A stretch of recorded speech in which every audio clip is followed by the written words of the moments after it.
We got another day of NBA action, so it's time for your FanDuel crew to make their bets. You know the new customers who bet $5 get $150 back in bonus bets if you win. You just can't miss tonight. Make every night a watch party, only on FanDuel.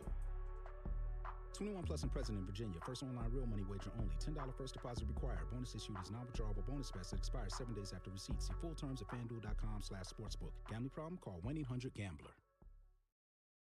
When you buy Kroger brand products, you feel like you're winning. That's because they offer proven quality at lower than low prices. In fact, we guarantee that you and your family will love how Kroger brand products taste, or you get your money back. So next time you're shopping for the family, look for delicious Kroger brand products, because they'll make you all feel like you're winning. Shop now, in-store, or online. Kroger, fresh for everyone.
God damn it. Okay, you guys can hear me now. I am so sorry. Okay, let me go. Damn it! Damn it! Fuck! Okay. Let me go back to here. I'm sorry, guys. Hello, welcome to the stream. Sorry about that. My audio settings were screwed up, and I didn't realize that I wasn't actually being heard. So, they're offering. Thank you, Twitch, guy with the spam. But no, I'm good. I got the bot thing figured out. It's just an issue with my audio. All right, but anyway, so welcome to the show. Sorry for the screw up. We lost like fucking 6 minutes of time. But what we're gonna be doing today is we're gonna be doing a little bit of a deeper dive into like what's really going on. This is, in my opinion, officially GamerGate 2, or you could just say the continuation. I think of it more like a continuation.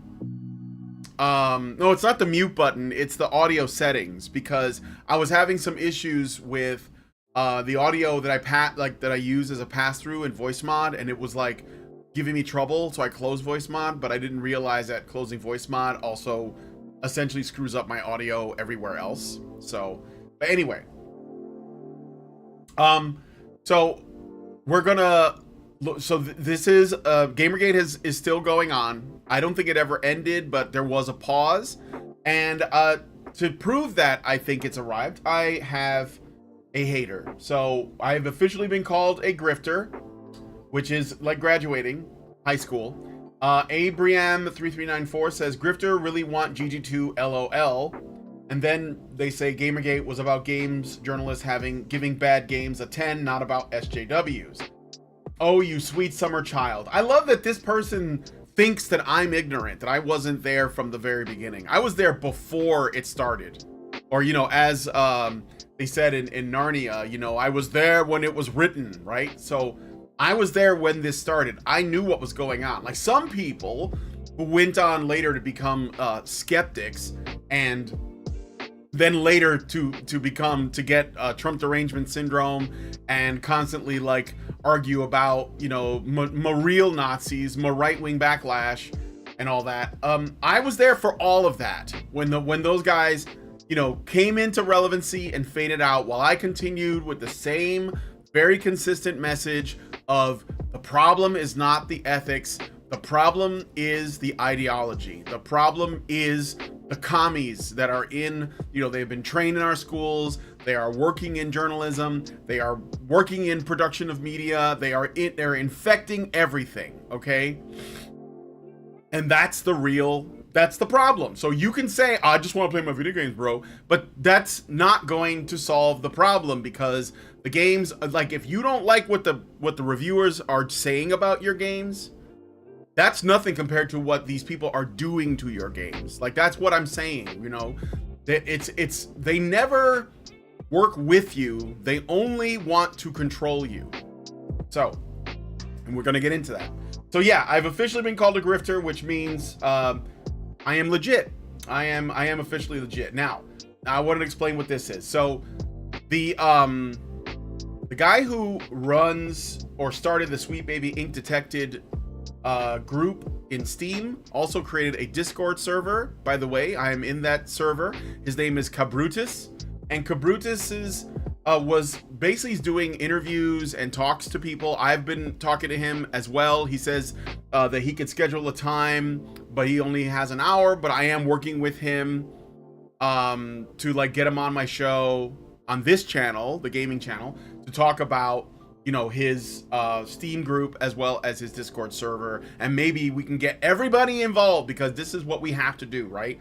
And so one of the places he went on Side Scrollers, and Side Scrollers is like, you know, it's a podcast about gaming, I assume, and culture, and the guys that run it, I think they used to be on Screw Attack or something. Anyway, so Cabrutus was on there, and Side Scrollers set up this live tracker that essentially updates every 10 seconds to tell you how many more people have joined the Steam group. Now, yesterday, they crossed the 100,000 mark. Today, and it's only 10 in the morning right now here on the East Coast, they're at 151,000. So this is growing into something very big, probably bigger than GamerGate 1, because a lot of people that are younger people that are in the in this Sweet Baby Inc. Detected Discord server I've been talking to, they don't know what GamerGate is. Even the guy from Side Scrollers, was it stuttering something? I forget his name. But even he was like, well, I don't know what it is, and I'm not. And I remember he was asking about it. He was talking to Melanie Mack, who also didn't know what it was, and they were kind of being dismissive. And I commented and I said, well, you're gonna find out, because that's what I'm getting at, is that obviously I've said this many times, and I hate to repeat myself, but like, it's not about gaming journalism, it's about ideological warfare, and that's what is going on. Okay, so this is growing. I think people are going to realize it. Then we got this clip. Now I have I wanted to go through it. So yesterday I went through a little bit of a video where the folks at Sweet Baby were Kim Belair is this woman's name, was talking about like why Sweet Baby exists and what they're about. And obviously I went through the website a couple of times. There's one I did like a month back where I talked about, you know, essentially they claim to be a nonprofit, but they get government funding, they get donors support, and I think, you know, they're probably getting it from very big contributors and GMOs. And I mean, I think that's clear. And you usually know some commie shit is afoot when there are GMOs and public funding involved, because these people never earn their own money. They always beg for it because they have to fight the system, you see. So that's how you know commie shit is, like, you know, lurking. So let's get into some quadruple A commentary then, since that's the new thing. We're quadruple A commentators here at Honey Badger Arcade. Okay. So let's watch this. This is put up by Games Nosh. The co-founder of Sweet Baby Inc., Kim Belair, proudly explains the method she uses to force bosses at game studios to censor, alter, and diversify game projects she feels are problematic. Terrify them, aka threaten them with the anger of the cancel culture mob. And remember, this is basically like a feminine way of operating, and I know people don't like to hear that, especially if you're new to this channel or new to this kind of conversation, but it is the way. It is mean girl tactics. But let's play this short clips, like 20 seconds, of Kim Belair talking about how she gets the studios to change their behavior and her advice for other woke developers to do the same.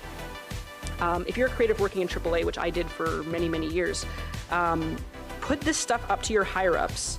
And if they don't see the value in what you're asking for when you ask for consultants, when you ask for research, go have a coffee with your marketing team and just terrify them with the possibility of what's going to happen if they don't give you what you want.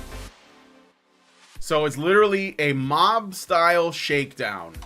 It'd be a shame if we were to Me Too your business. Which is not an exaggeration. This has happened many times. You start accusing a company of being... I mean, they do it. This is how they take down... Like, they're trying to take down the Sweet Baby Inc. Detected Steam group by saying, look, they're sexist, they're harassers, etc. This is the way it works. The only reason it works is because people believe women. Because you're supposed to believe women, right? When they do that. Cat's Bit says, hello, longtime lurker, first for commenting. The pattern is the same as FF. Well, thank you, Cat's Bits. What's FF? Out of curiosity. She's remarkably honest. Well, these people are not, they don't have a need to be deceitful because they believe they're right. And the thing is too, is that the people they're talking to also believe that they're right. Oh, feminist frequency. Yeah, that's probably what it means. Absolute. Well, it is the same. That's what I'm saying. That's what I've been saying forever. Like, it is the same. It's the same tactics. You know, Anita Sarkeesian could explode tomorrow and this would not go away because she's not the problem. Yeah, feminist frequency. Yeah. Okay, so here we got another thing. This is Lego Butts. I'm just putting her on the screen. She was, or he, I don't know what they identify as nowadays, but this was a big actor in the whole Gamergate thing, you know, working with Zoe Quinn, and she has called for the genocide of Jews, and in the past, I mean, like recently, actually, because of the whole, you know, Israel-Gaza thing. You know, that it's just what she's saying would normally not be considered okay if it was said by anybody else, but because she's woke, she can do that shit. So Lego Butt's very involved with this. Again, she works at Sweet Baby Inc. She was a part of this whole, you know, Gamergate thing on the anti side, whatever you want to call it. So I thought this is important to point out. I think Lego Butts was a woman and now identifies as a man, so, you know, screwed up in the head. And then, oh, this is so good. This is the bit that I wanted to get to. Okay, so in August of last year, so this is 6 months ago, okay, I made a video on August 31st called Remembering August 31st, 2019, Alec Holowka, okay? And it was basically me. This is also a Gamergate thing. It was me talking about how Alec Holowka was an indie game developer, I believe, that was accused of doing heinous things to Zoe Quinn, if I remember correctly. And he lost his job. He lost, you know, contact with his people, was alienated, and he ended up deleting himself. And I was pointing out that this was, and the allegations were never proven one way or the other. It was never followed up on. He just deleted himself. And the worst part was that his sister, Eileen Mary Holowka, which is what I have pictured here on my stream, essentially said that, you know, it's very bad and all of that, but that we do believe survivors. So I'm gonna see if I can find the bit where she says that. Let's see. Alec Holowka, my brother and best friend, passed away this morning. Those who know me will know that I believe survivors, and I have always done everything I can to support survivors, those suffering from mental illnesses and those with chronic illnesses. Alec was a victim of abuse, and he also spent a lifetime battling mood and personality disorders. I will not pretend that he was not also responsible for causing harm, but deep down, he was a person who wanted only to offer people care and kindness. It took him a while to figure out how. So his sister, in a way, she didn't need to say any of this shit. So this guy offed himself, okay? And she's still like, I believe survivors. Even though, again, no evidence. There is a history of lying on the part of Zoe Quinn. This is something that probably should be taken into consideration, but is not. Catspit says it's always being political. Think of this in terms of factions. Each group is vying for validation, kudos, money, and power or influence. Yes. Okay. So why did I bring this up? He did this to himself in 2019. So this was actually like after Gamergate was sort of, I wouldn't say like, you know, it wasn't as trending at the time. And this is the thing that I notice about these way these people operate on the internet is everything comes down to like these trends, like, oh, we're following this trend right now. But I was always consistent. I was always consistent on the culture. So when people today say the culture war, I just see that as, yeah, that's Gamergate. Like that's just it expanded out to film and television and everything else, because it all has the same root problem, which is commies, to be quite frank. It's commie shit. Okay. Holowka was an apostate. Yes. Like Gianni committed the cardinal sin of going against the group. Yes, that's right. His sister had to. She was doing that to pledge allegiance to the in-group. When the feminist brain bug has sucked out her brains. Yes, Mr. 0303.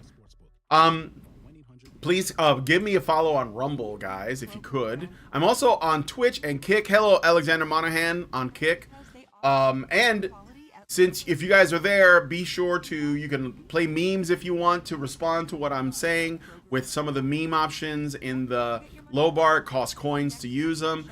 To earn coins, just stay on the stream, keep watching, and comment, and you'll earn more coins as you play. If you want to find out how many coins you have, just hit !coins, and the bot will tell you how many you have. If you spend 100 coins, you can talk to Arcade Machine, which is ChatGPT. She is hanging out in the chat, waiting to be told what to do. So yeah, have her make you a sandwich. All right. Anyway, so why am I bringing up Alec Holowka? Well, this gets more interesting. So here is one of the groups associated with Sweet Baby.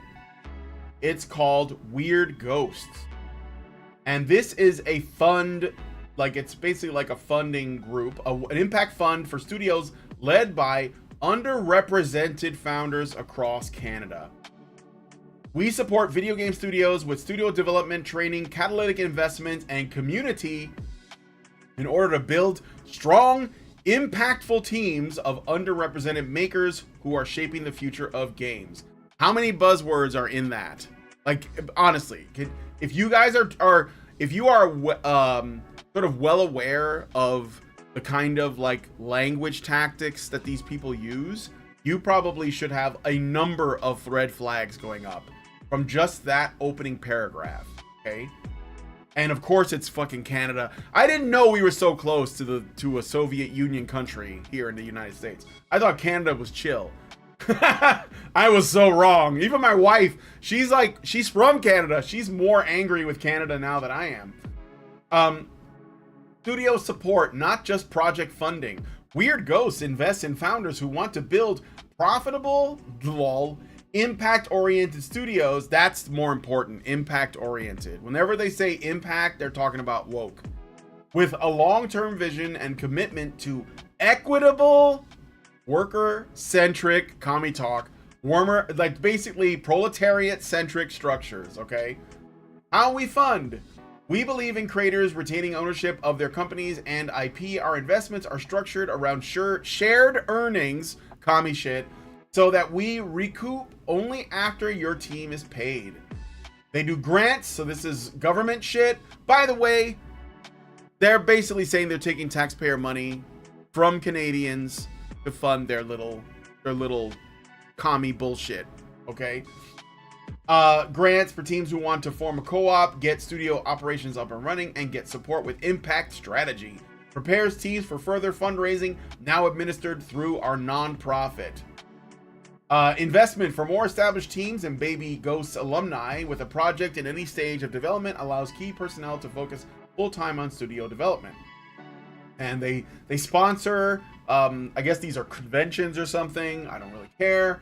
But let's look at who is involved, who works at weirdghosts.canada or .ca. Weird Ghosts was born from a collective desire to empower structurally excluded game devs. Holy shit. Collective, commie shit, empowering feminist shit, structurally excluded more commie feminist shit, okay? Our ultimate goal is a funding landscape in Canada that truly supports game studios at all stages so that all can grow and thrive. That's a lie. They want to exclude people, and we know that. Whenever they say inclusive, they mean exclusive. So, Eileen Mary Holowka, general partner. Wait a minute. Eileen Mary Holowka? Who's that? What? That name Holowka rings a bell. Who is that? Well, oh, I don't have this up here anymore. Yeah, here it is. Eileen Mary Holowka. So, Alec's sister is working in this industry. Interesting. And she says, Eileen, she, because that's really important, is a queer and disabled white settler living on Treaty 1 territory in Winnipeg. What?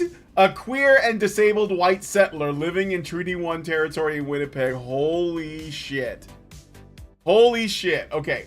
They are a writer, game dev, and community organizer and advocate, so communist, that works with you know, like she's essentially a city planner with a background in theater, games, poetry, and health communications. What the fuck does that mean? They have a PhD in communication studies PhD from Concordia University, and have published extensively within and outside of academia. They are a co-founder of both Weird Ghosts and Baby Ghosts with Jenny Robinson Faber, as well as a member of Gamma Space Collaborative Studio. They also work as a general manager of Infinite Ammo. So, Infinite Ammo. I wanted to... You know what Infinite Ammo is? Infinite Ammo is the company that Alec Holowka started. So she runs his company now. His sister. Do you think that there might have been something predatory, or does she see this as an honor? I wonder. Or is this like, you know that photo of Stalin and Trotsky, and there's like a photo with him and a couple of other guys, and then there's one with a guy missing? Like, I wonder if this is kind of that for like woke commies. Fedeg13 says, "Hola, ¿cómo estés?" Yes, hola, Fedeg. I don't really speak of the good Spanish, but I will reply in kind with an hola. Hola, señor. Catsbit says, "See factions." Yes, the payoff for fealty to the cause. Well, that explains everything, says Saltpeter Taffy.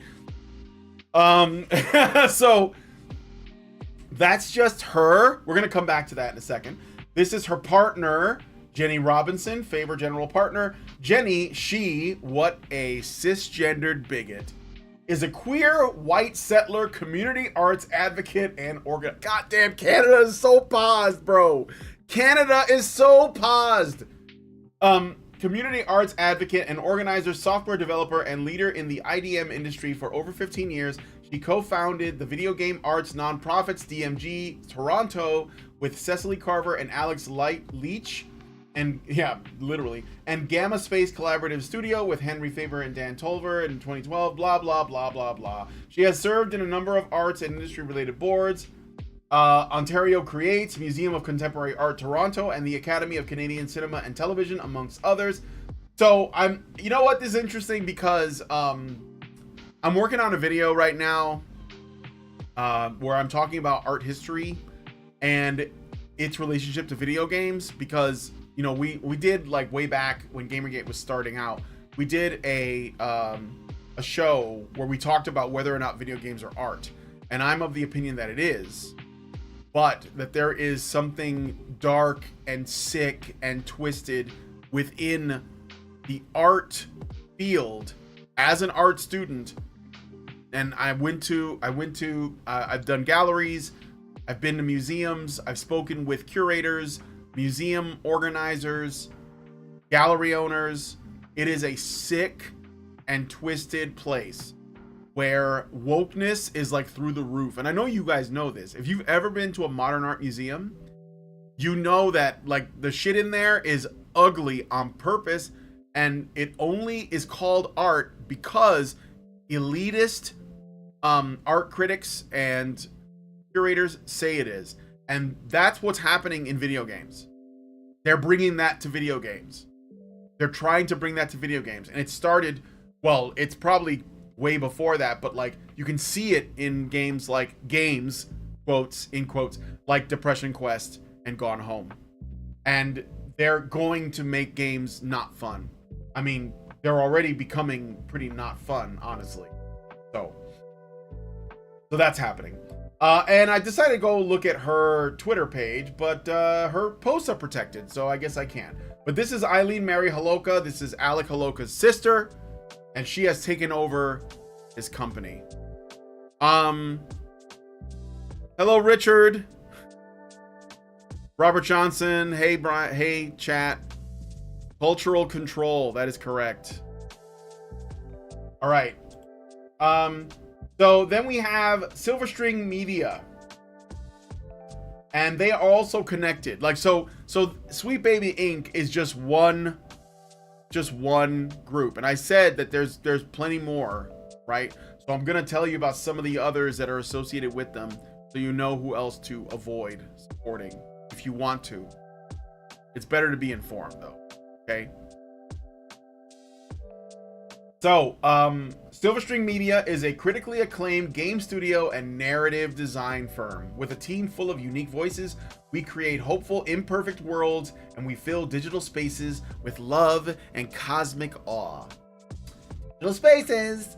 About Silverstream Media is a queer-led video game and narrative design studio, crafting original games and providing services in digital placemaking and storytelling, with leadership based in Vancouver, more Canadian shit, and a team of diverse talents across Canada. Each of us brings a unique voice and multiple valued perspectives to the development process. That means that we all think the same way, but we look different, and we're aware of our privilege or oppression. We are world builders. We strive to push the boundaries of digital media, narratives, and architectural experiences, experimenting with form and content. Our aim is to bring diversity and hope to our stories and culture. So they want to affect culture, obviously. Silverstring Media has served as a vital and vibrant voice within narrative indie games for a decade, creating a string of short experimental titles supporting the alt game scene. Alt games. I love it that these people always position themselves as like, hey, I'm not in the mainstream, bro. I'm doing stuff nobody else is doing. I'm in the alt game scene. That's like the alt music scene. Like, oh, I make anti-music. Yeah. You know? So, and working as narrative consultants on indie darlings, including, and let's see if there's any of these that you guys know, Celeste. I think Celeste was a game that like all of the sort of like, you know, mainstream game like websites and YouTube channels were like promoting like, oh my god, it's about mental illness, man, it's about depression, it's so like deep, bro, you know? And I was just like, nah. I just, you know, it was basically Super Meat Boy. Why wouldn't I just play Super Meat Boy? Celeste, Crypt of the Necrodancer, which I think was like a rhythm game. I never played that. Where the Water Tastes Like Wine, Manifold Garden, and Wander Song. After several years of partnering with other larger studios to produce games such as Flow Weaver on the Oculus Quest, we began the process of growing Silverstring into a fully fledged and self-contained team. In 2022, we released our first major in-house title, Glitch Hikers, The Spaces Between, to critical acclaim. So, I maybe you guys have played, I know that Crypt of the Necrodancer and Celeste were popular. Maybe you've played them, maybe you like them. But I would say, personally, even if I like something, if it's made by these people, I'm just not going to play it. I'm not going to participate.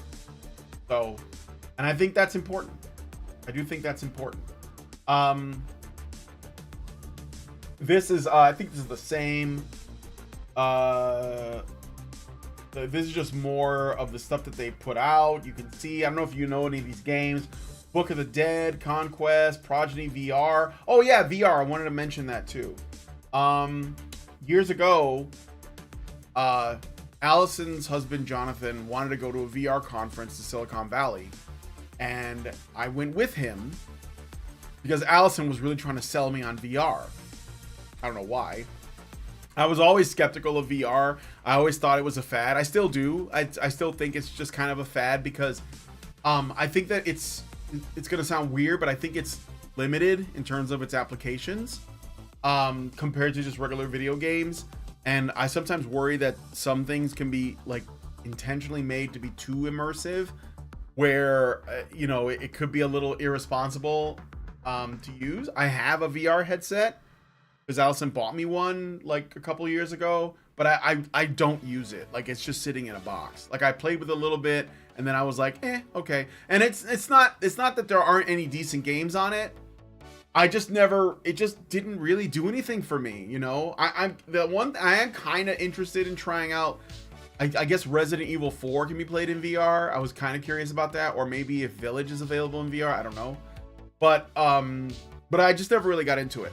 But that's not the important thing. The important thing is that when I went to this conference in Silicon Valley, and I've talked about this on the show, on Badger Livestream, what I noticed was a disproportionate number of virtual reality experiences that were social justice narratives, where they were basically like, there was one, it was like after the death of Trayvon Martin, that where you were, and most of these, by the way, most of these VR experiences are completely passive. Like you're just sitting there and everything is happening around you. So there was one where you're like in the hood or whatever in like a home when the you know, after his death, and they're just playing back to you the 911 phone call, and you're just sitting there listening to it, and you're like in a room and you can't see anything. You can look out the window at the streets, but nothing happens. You're just there, and they're just like, yeah, this is gonna be a great experience because basically it's all about like putting you in the shoes of people so that you feel a certain way, so that you change your politics. That's what it's about. There was another one where you're a woman in an office, or having female experiences of like guys staring at you and hitting on you at work, and you know, shit like that. And again, you can't do anything. You're just sitting there, and you just have to like absorb it, I guess. And there was another one where you're like in this diner in like the I don't know, like during the Jim Crow or something, like in the 1950s, and like some white people harass you because you're black, and that's your whole life, that's your existence. And I was like, this is what they're going to use it for. And there was even a person, one of the keynote speakers at this conference, was talking about the ways that they could use virtual reality to make the world a better place. And that was concerning. And I was like, oh, that's what they're going to do with it. And I think that like Jonathan was not taking it seriously enough, in my opinion. He was like, well, I don't know, like some games might be like that. No, I think it's going to be most of them. Even games that actually play like games and are not just passive experiences, they're going to do that. And I promise you, it's going to become normalized, because the Sweet Baby and shit, like, that's not an outlier. That's probably the norm. That's probably, that attitude, that belief system, that religion is probably the norm in the games development industry. And that doesn't matter if it's Western or Eastern. I think in Japan, it's moving in that direction too. So this is what I think that VR is going to be used for that. And the fact that it's more immersive only means it's more likely, in my opinion. Iconoclast was either woke 2D platformer, but nowhere near as hard. Saltpeter Taffy says, I'm not into IWBTG type games. Celeste testing like Prozac is the nail in the coffin for it to me. It does take a lot of skills to 100%. Okay. So that's pretty decent 2D platformer if you ignore the mentally unstable crap.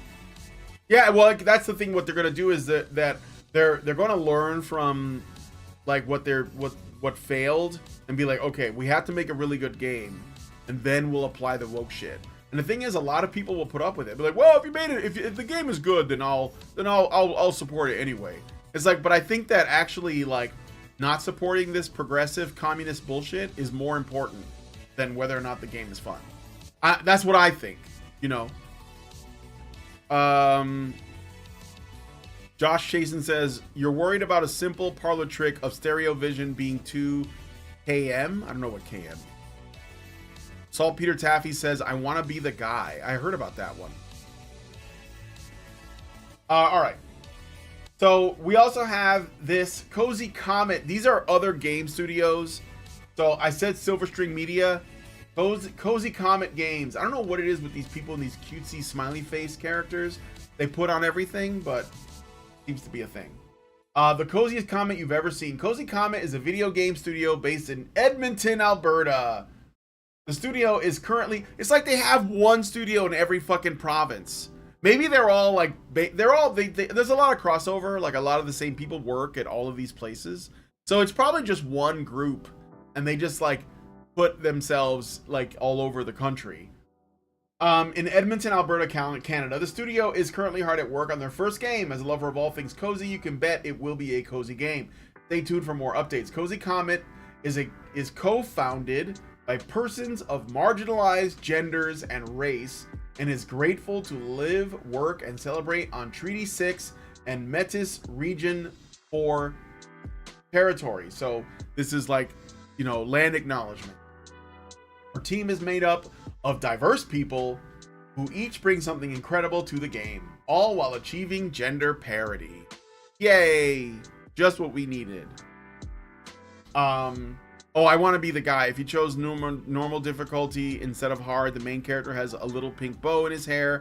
First trans game protagonist. I want to be the Zur. So they don't have any games yet, but that doesn't matter because they're going to get funded because the whole thing is a fucking, you know, money laundering scheme. That's the other thing about the art world is there's a lot of money laundering that goes on, a lot of dirty business. So they use it.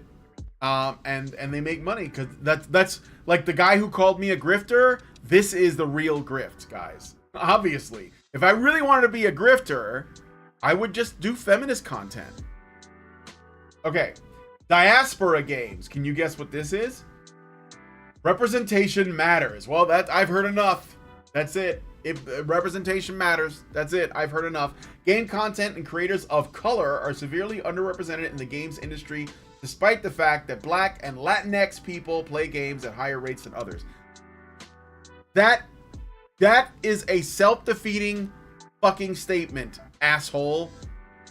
Have you considered maybe that Black and Latino people play games at higher rates despite the supposed racism? Have you considered that? Like, if you guys, I don't know if you guys are big into fighting games. I'm big into fighting games. And fighting games are disproportionately Black and Latino in terms of like who plays. I mean, obviously Asians play that shit too, but it's disproportionately Black and Latino interest for whatever reason. It's just like how, you know, Blacks and Latinos are disproportionately into Dragon Ball Z. It's not because they don't need to be represented. Obviously, they're all okay with Mr. Popo. I'm okay with Mr. Popo. You know, I want a black Mr. Popo. I don't want the blue one from like the Western release. Maybe it's because they don't care about that shit. This is like it's a self-defeating comment to be like, you know, Black and Latino people, they play more video games. And they need to be represented because they might not want to play video games if they don't feel like they're represented. Yeah, but they are playing video games. So it actually literally doesn't matter. Like you've just said that it doesn't matter while trying to claim that it actually matters. Of course, if they condition Black and Latino players to think that they have to be represented and you propagandize them or terrorize them, like that woman said, into believing that if they're not represented, there's some kind of traumatic thing that's happening, then maybe they will start to feel that way.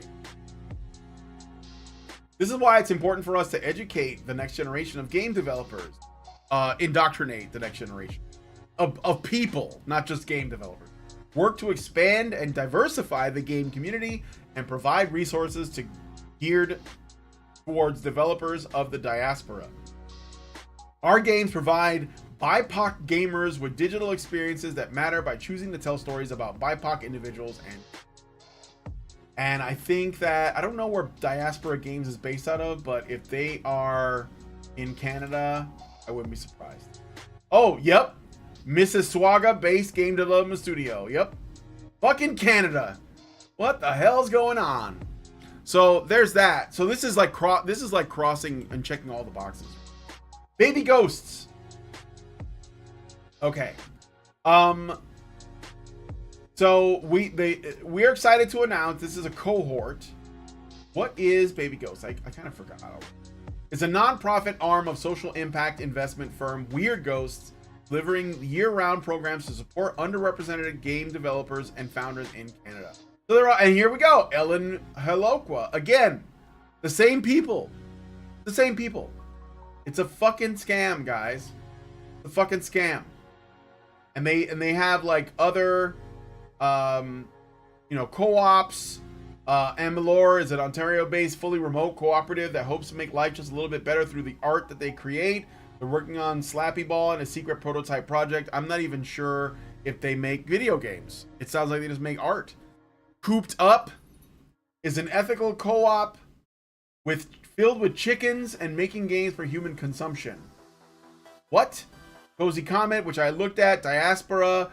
Ghoul School is a Toronto-based narrative-driven games co-op interested in telling kind stories in unkind worlds. So that sounds like it'll be a fucking blast. Joel Horden and Wang Hu are a Montreal-based collective making experimental political games for social impact. Oh my god, no, please! And then Sweet Baby, which we have covered. Lastly, we have Infinite Ammo. So this is the main thing I wanted to bring up, at least remind everyone of. Alec Holowka, who offed himself because Zoe Quinn accused him of something and they destroyed his life, and he was kicked out of his job and lost his company, and his sister took over. By the way, this kind of thing has happened many times. The Me Too movement was used to reshape the animation industry, got a lot of men fired, and this happened in games too. Might I remind you, or may I remind you, that Blizzard, there was a big like upending of Blizzard Studios, and the claims were basically Me Too claims that were used to fire a bunch of Blizzard employees, and Blizzard's been shit ever since. I mean, that aside from the fact that they were bought by Activision, but and I think this is the way it works. This is like how they infiltrate. This is just entryism. You get a bunch of like less than qualified women in a company, and they start like complaining, and they start making allegations, and men get fired by HR departments run mostly by feminists, and then those people get those positions. So Alec Holowka died so that his sister could thrive. That's what it looks like. And I don't know. I mean, I don't know what to say other than it's just really tragic. So we're gonna I just want to share that information with you guys.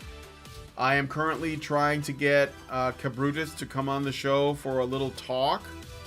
I hope that he gives me an opportunity, because I feel like I've been doing this longer than most, and I care about this in a way that I think is unique, because you know, a lot of people like that were involved with GamerGate, they didn't hold on to their principles, in my opinion, to the degree that I think is necessary. I mean, you only have to look at the last couple of interviews I did. Like Tachyon Blue wanted to fight with me about, you know, January 6th and Trump stuff, and a lot of people like Chris Raygun, Guan Head, Short Fat Otaku, you know, they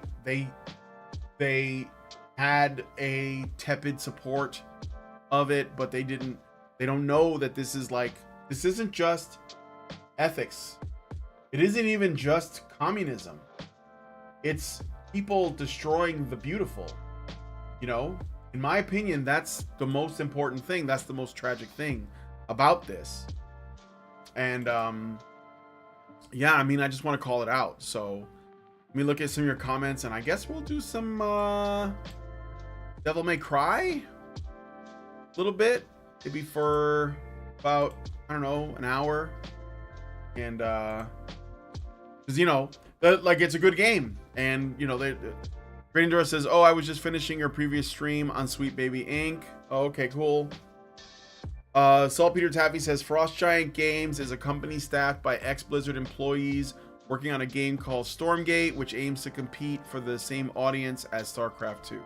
Well, I hope that works out.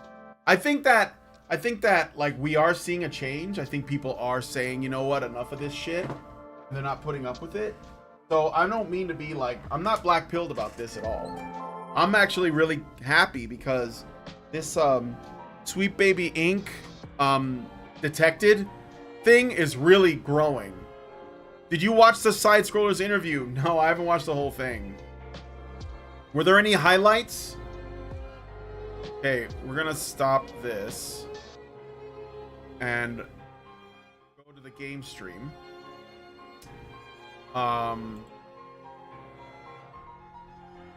That.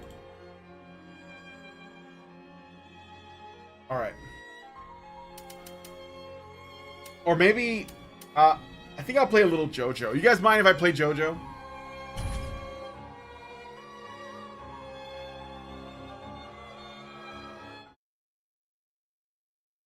Hello, Great Indoors.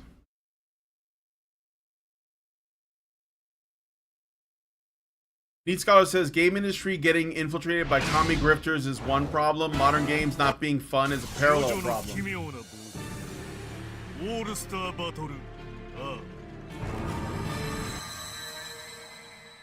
Why is side scrollers that big, by the way? Where do they come from? EFAP? No.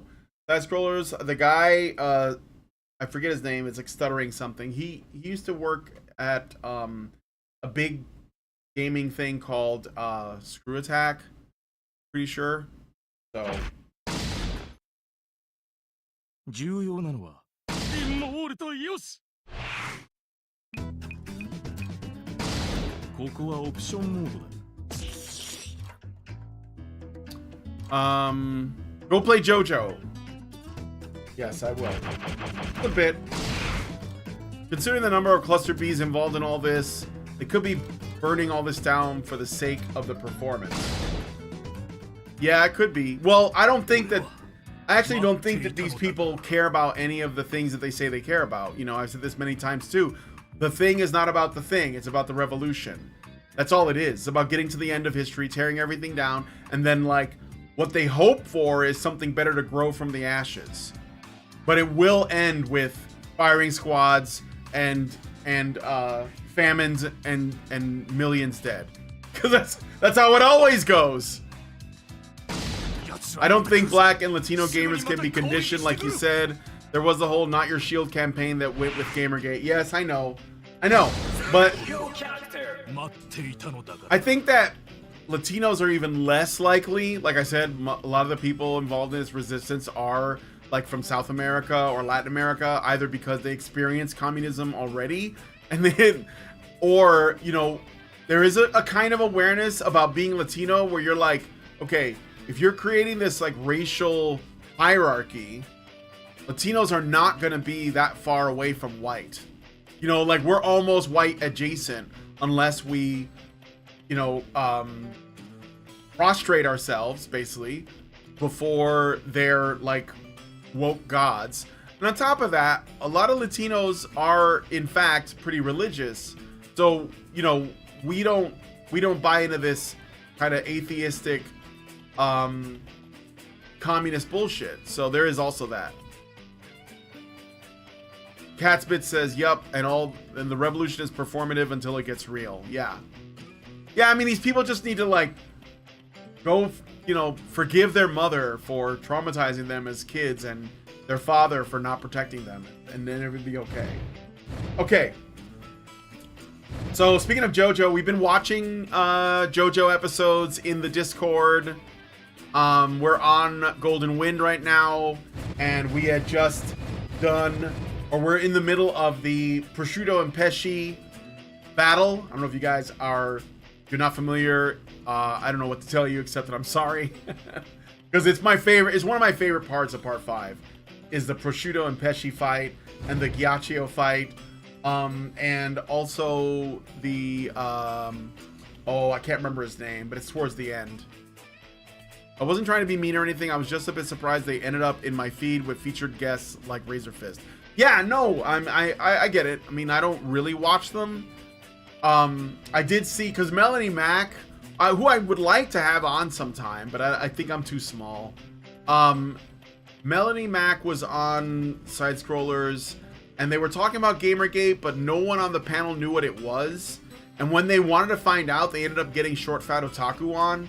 And he's okay for that, but I'm not. It's like, I don't know. I think that there's too much of an urge to want to distance yourself from it because you don't want to be seen as cringe. You're afraid of what people will think. And I just don't care about that at all.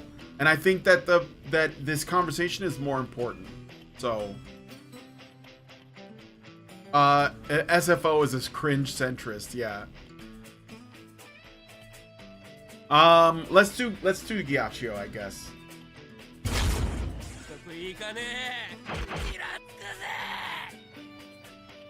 All right, let's do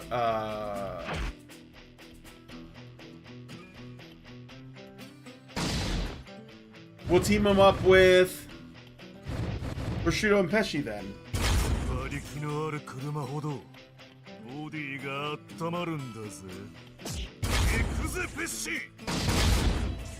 Let's see how they do.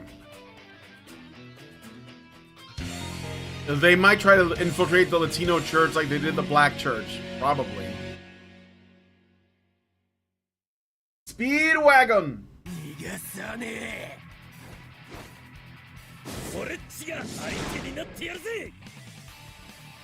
Round one. Fight!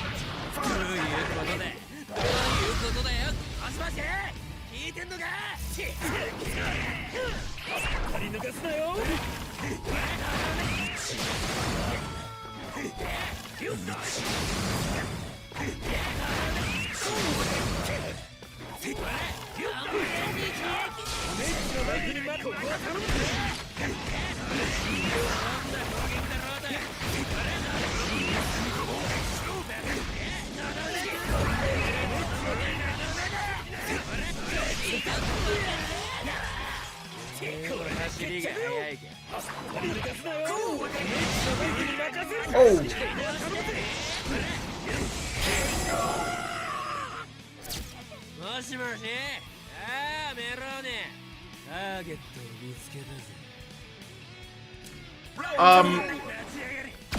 I would play Helldivers if there were any people on the Discord, but there aren't, so...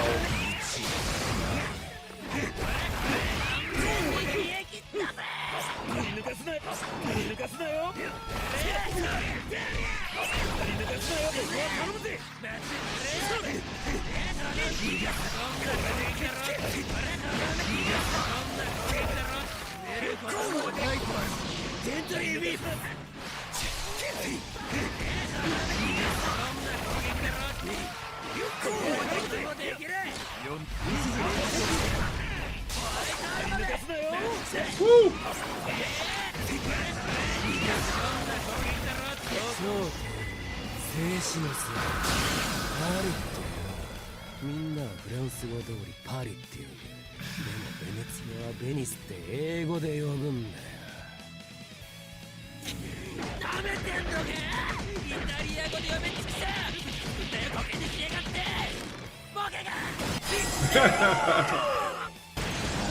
I'm sorry, Speedwagon.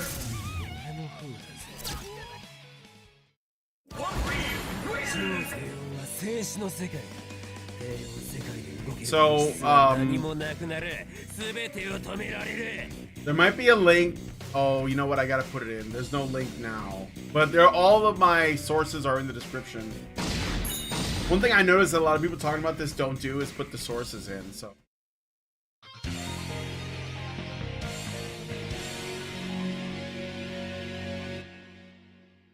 Oh,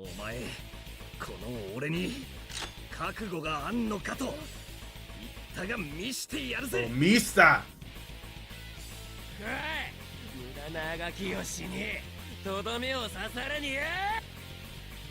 Round one. Fight!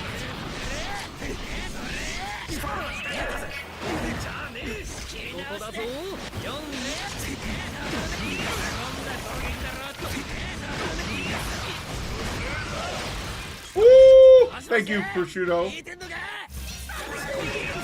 Ow.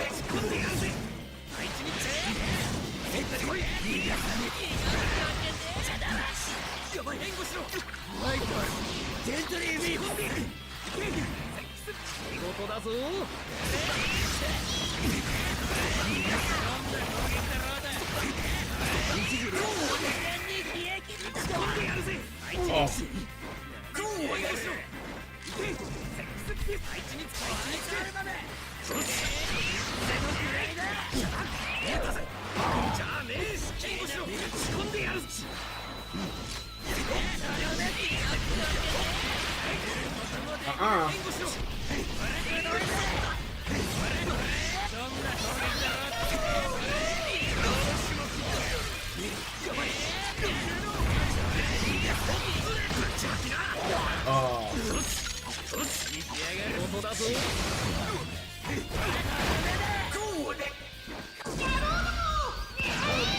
Ow!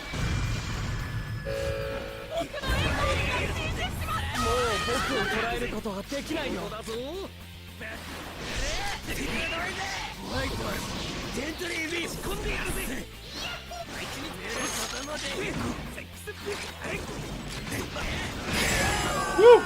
Close. The calmest Italian nationalist. Round 2.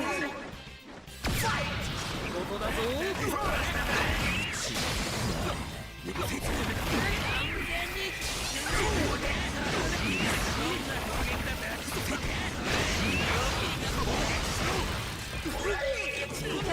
Ow!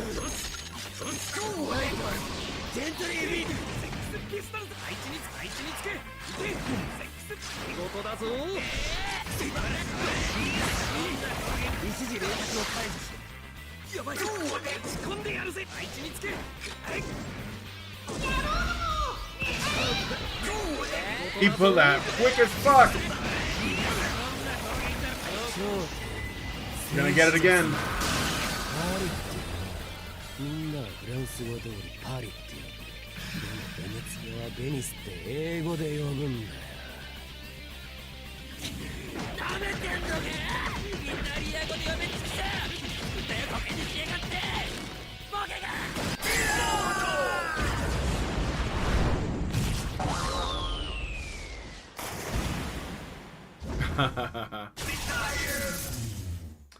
Robert Johnson says, Short Fight Otaku gave a nice summary of GamerGate history and revealed that these are the same actors on the progressive side as last time. No surprise, really. Yeah, they all have different jobs now, same motivation. Yes, that's right. I mean, in a way, this is not really gonna go away. So it's almost like what I think needs to happen is well, I have a thought, but I don't know if I like it, but it might be necessary. Okiyasu. Oi, Josuke! Alright, let me share real quick. So, this is what I was thinking. So I was talking to my wife this morning. We were watching this interview Jordan Peterson did with this couple in Montana who lost their child because of they weren't gonna affirm their gender or something, and so the state got involved. It's really terrible, and that's a god-awful precedent. I mean, it already exists in Canada. They've already done this, and now it happened in Montana, so this is starting to happen in the United States as well. And Lindsay was always a tomboy, as a child. And she said that, like, holy shit, like if I was a child today, I would have definitely been, like either coerced by like my weird creepy teachers into transitioning, or I would have bought into it myself. Because she said when she was a little girl, she would play, during recess, right? The girls would be playing in their little pocket, right? And they'd be like talking and like, doing kind of like social stuff, and the boys were like, climbing on the monkey bars and playing Johnny Tag and shit like that. And she didn't like what the girls were doing. She was like, man, I want to do what the boys are doing, right? Because they're like doing fun, wild stuff, and she was always that way. She's outdoorsy. She likes to hike.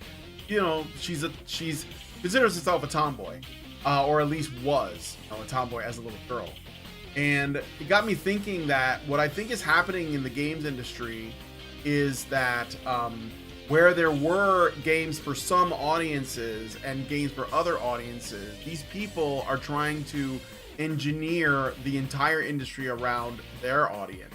And maybe what has to happen is there has to be two different games industries. You know what I mean? Because like, if you want to play Celeste or Gone Home or Depression Quest or Life is Strange or whatever weird shit you're into, I don't care. Like, it's just not for me. That you can have that. Like, go nuts, okay? I mean, I think that it will probably create some like social problems down the line. It's kind of like, this kind of hands-off thing where it's like, well, if you want to watch the Barbie movie, you can.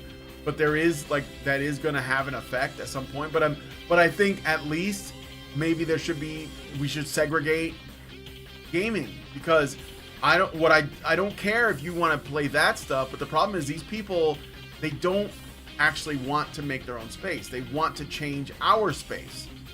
They hate that Helldivers 2 is as popular as it is because it is taking their shine away. They want Suicide Squad to be the big thing. And Suicide Squad is a complete failure. I just saw that Sony is offering refunds for people who bought it. And like, they're both, Helldivers 2 and Suicide Squad are both dependent on, like an online community being present. And Suicide Squad's online community is tiny now. Sweet Baby, by the way, was involved with Suicide Squad. So it's like, we don't have the audience. So we know that they're trying to engineer gaming culture around an audience that doesn't exist and wouldn't buy that shit anyway. And maybe if you did segregate the games industry into games for these people and games for the rest of us, it would be crystal clear as to how unpopular their taste is. But I think it's the only way, because they're gonna, like, Rocksteady's franchise has been destroyed by that. Like, that's their legacy now. Right? Overwatch was destroyed by that, and I know that it started a while back, probably shortly after the Me Too things came out, because when I played Overwatch in the beginning, there was some shades of it, but it was like not obvious until they started making everybody gay, and I was like, okay, no. But yeah, they're not, it's not enough to for them to have their own thing. They gotta have your thing. That's what they're trying to do. So I think what has to happen is there has to be some kind of, world where we can have it, like, we can have ours and they can have theirs, but they have to be okay with the fact that theirs is going to be much smaller and much less popular. That's the truth. So, Great Endor says, I remember we had a group of boys at kindergarten and we almost always got a hold of a push car during recess and played the A-team driving their bus. It was a truck, but yeah. Robert Johnson says, a mere glance at personality research would let them know that variation in the population is normal. There are feelings-based men and stoic women, not the norm, but they exist. Sure, like my wife, for example. She doesn't want to play that gay shit. She wants to play, Helldivers 2. She was telling me, I want to play Helldivers, right? And I think that she would love it. I mean, I have to get her a machine that run it, but yeah. To me, that's kind of like, kind of obvious. But the thing is, again, I'm rationalizing something that can't be rationalized, because the thing is not about the thing. It's a revolution. That's all it ever was. Okay, anyway, let me get back to playing this game.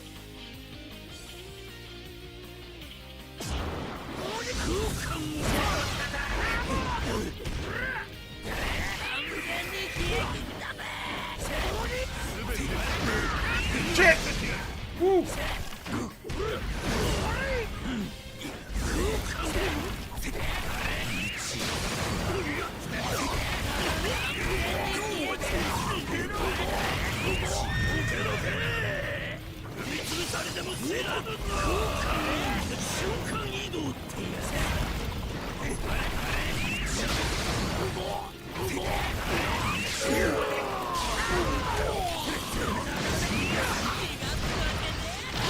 Ah, damn vampire horses.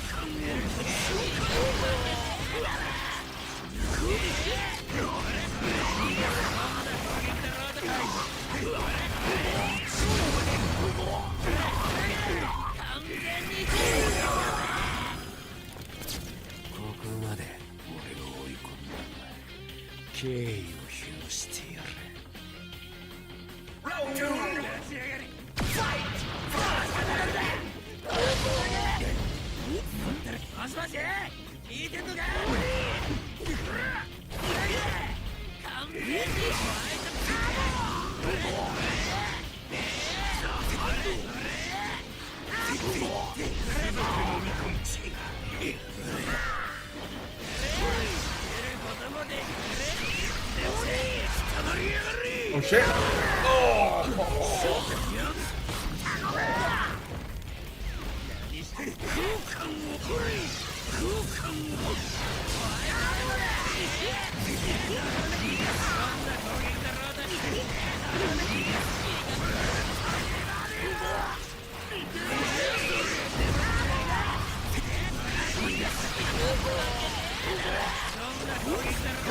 Uh-oh. I'm frozen. Wait, you call them vans, not trucks, right? Well, I think the A-Team is in a van. Yeah, I guess it is a van. And some people say it's a truck. It's a little bit of both.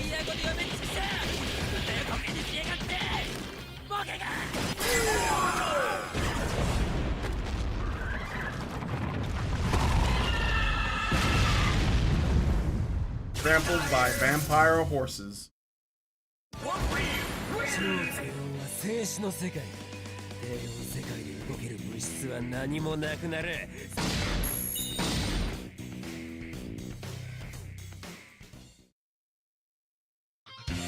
Only a Rocky can take like a guy in a snowsuit that looks like a white pussycat and make it intimidating as fuck.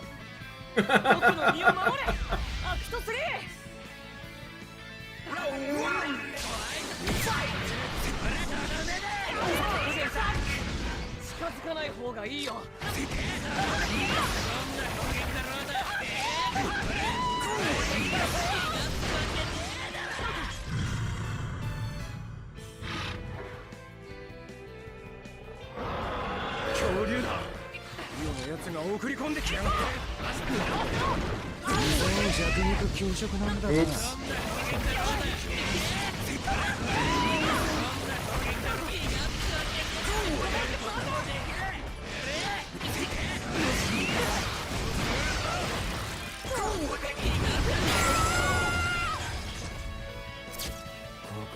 Hey, Salt, Peter Taffy.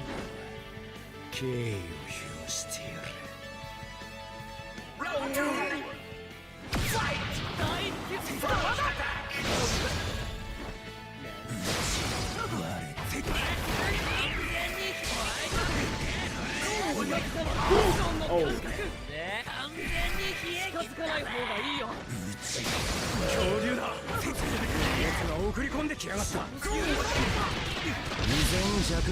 Stop for that Velociraptor.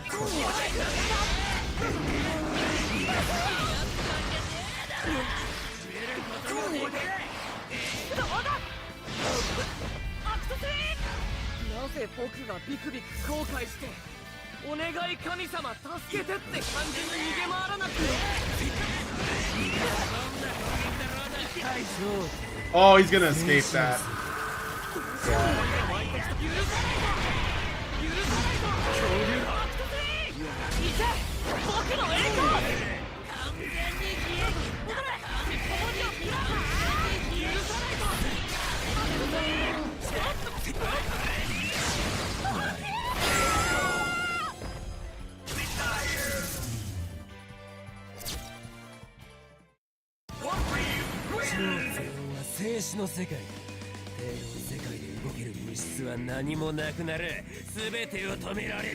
Slave Kaiser says, a little weird and funny game companies hire these people, the game bombs, and they get fired.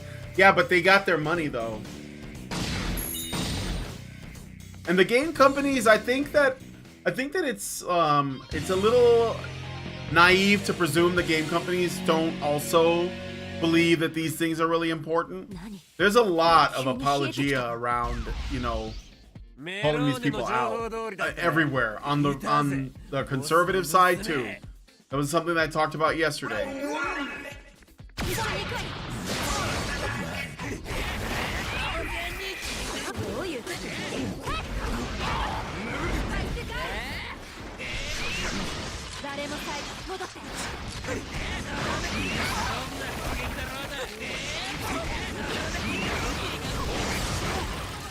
Ooh, that was a good combo.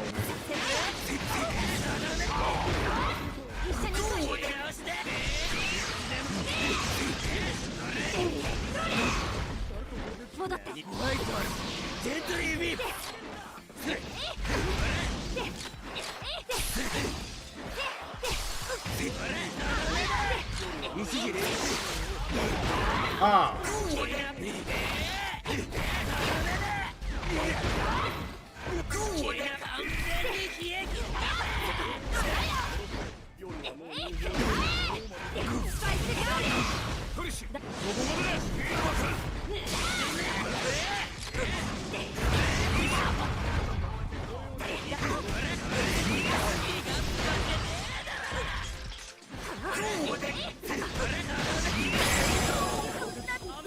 Destroy that jailbait.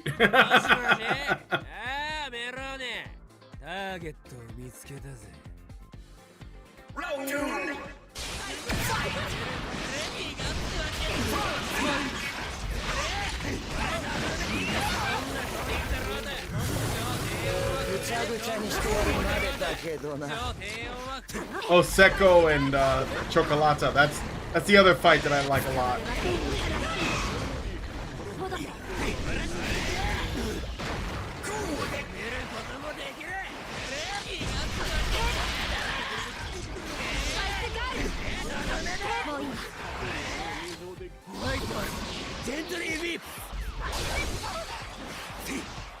Don't touch me! Oh, that was pretty good. Okay, bitch. Okay, bitch.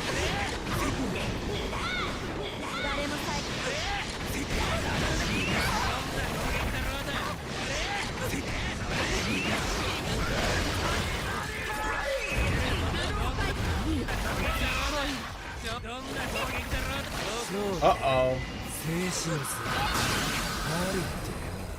みんなはフランス語通りパリって呼ぶ。でもベネツィアはベニスって英語で呼ぶんだよ。舐めてんのか。イタリア語で呼べつくさ。歌よこけにしやがって。ボケが。Wow. A lot of violence. That was like violence against women.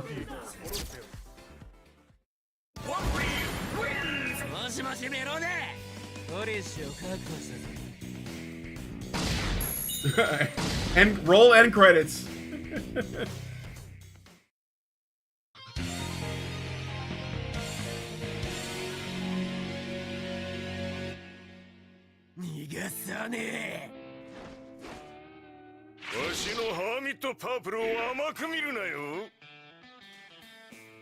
The voice actor for old Joseph passed away. Kind of sad. He had a great voice. No?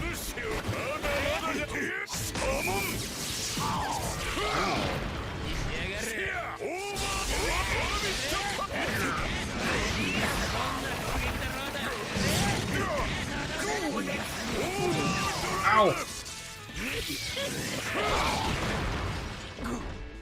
ジョセフ・ジョースターが戦いにおいて貴様なんかとは年季が違うということを。どういうことだ。どういうことだよ、くそ。何か様子が変だ。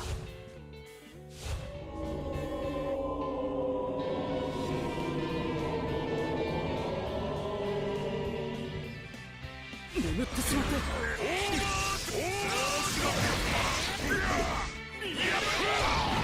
Oh, that fucking barrel.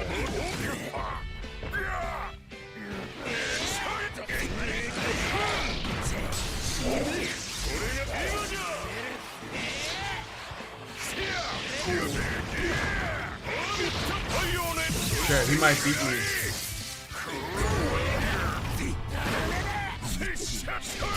Oh, he beat me. てますます健在というところかな。俺がわしのどういうことだよクソ。俺がわし死ね。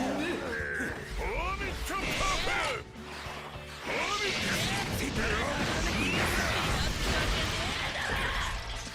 もしもし聞いてんのか。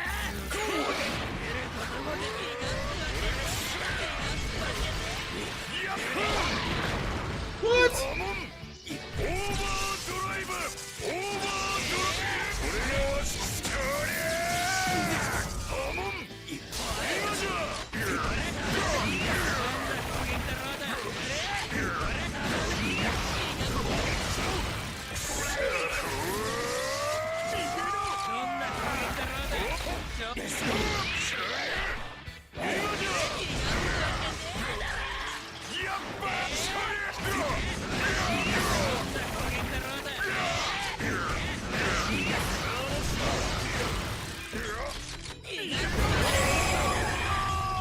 Woo! もしもし。ああメローネ。ターゲットを見つけたぜ。Is that arcade machine not working?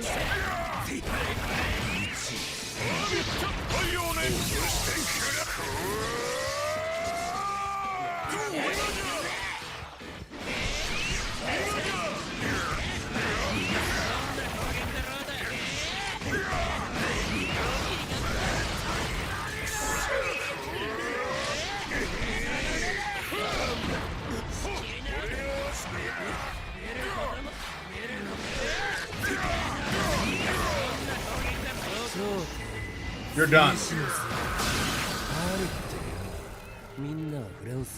Let me see if the arcade machine is on.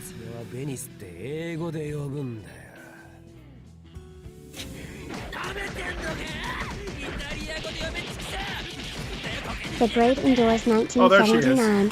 Not really. I'm just here casually hanging out and ready to chat if you need anything.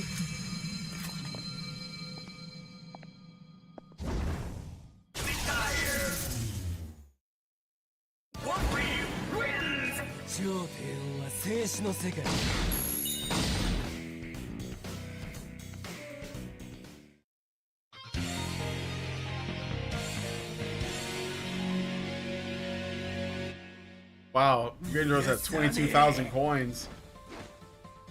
I'm gonna have to raise the price. Shrinkflation. Stroheim!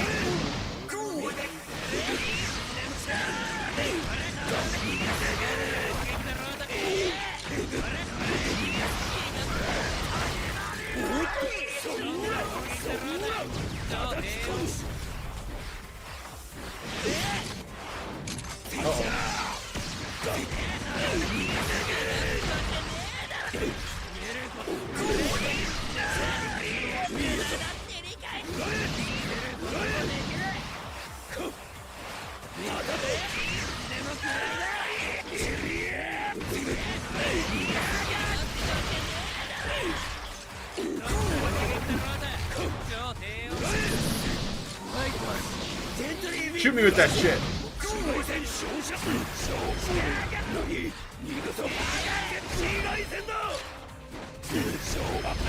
Oh shit.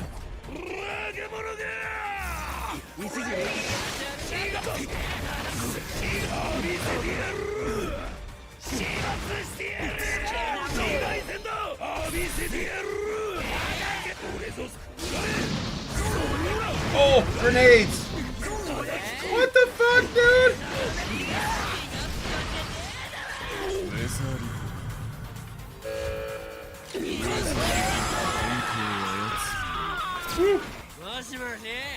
I didn't expect the Third Reich. I'm Italian, we're not supposed to fight. But we were allies.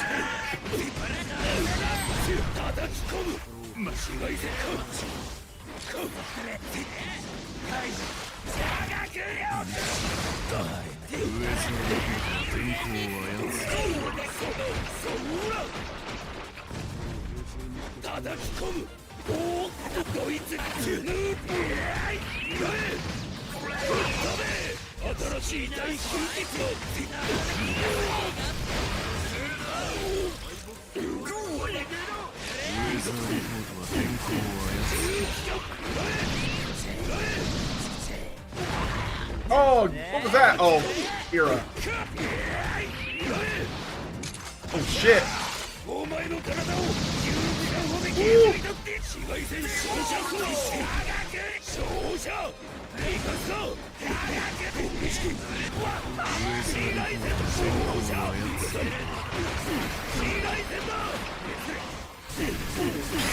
Oh, those fucking laser eyes.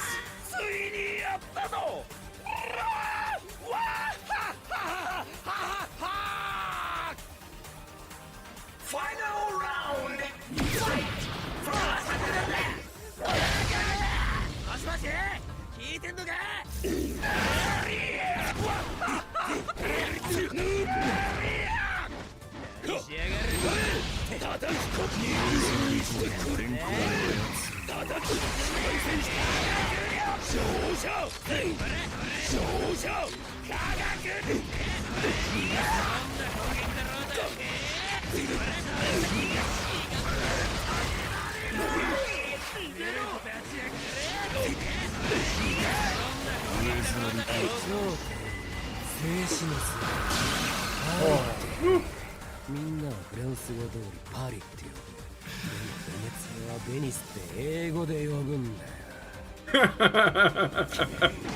That right was an emotional roller coaster.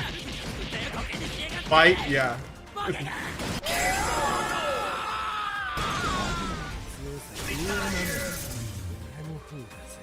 Stroheim is a lot of fun to play. And Speedwagon. Those guys pretty unexpectedly fun to play. Not Ancha. 見つけたぜ。それがトリッシュの隠れている壁か。やばい。こいつやばいぞ。スタンド使いだろうか。I gotta get in there. Oh.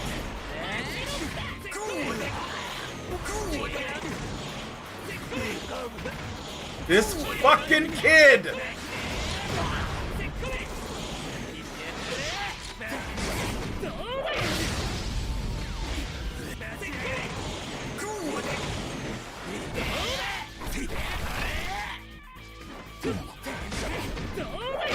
Oh my god, I'm getting my ass beat! Oh shit!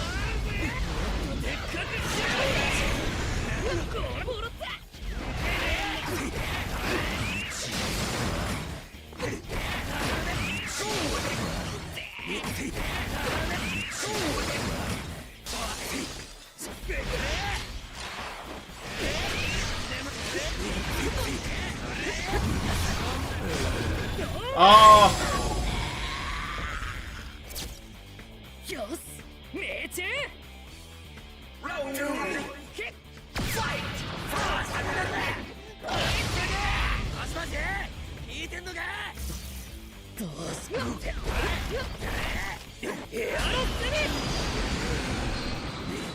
No, you don't.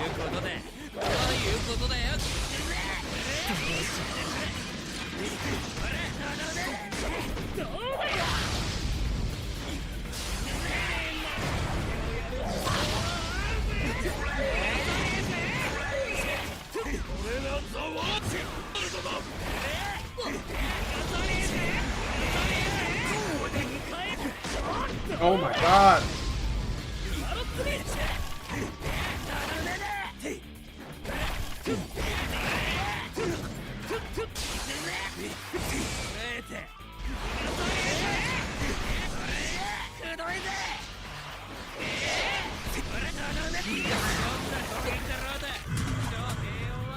Foo Fighters.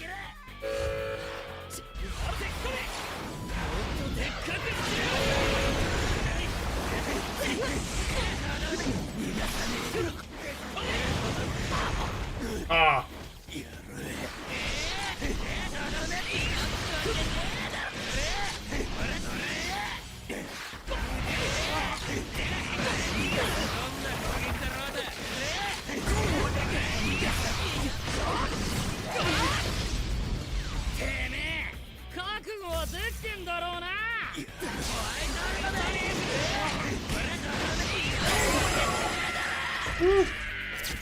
He's giving me a run for my money.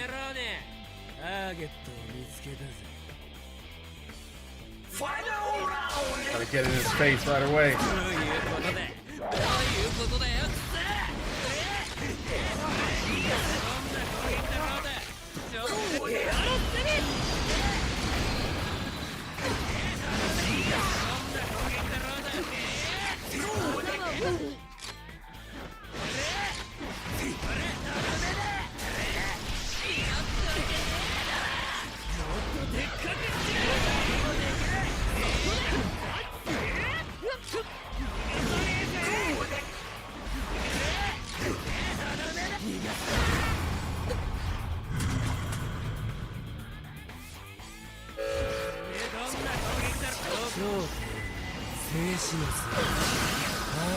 Woo.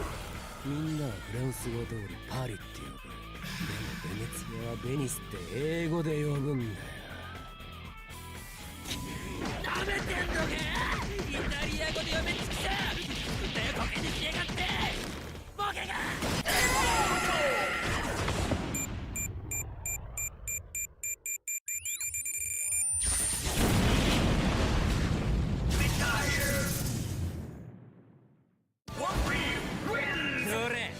トリッシュの姿を拝ませてもらおうか。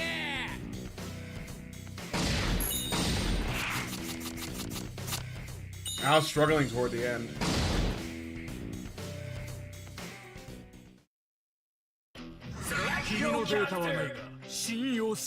Let's see if there's been any updates with this Sweet Baby thing.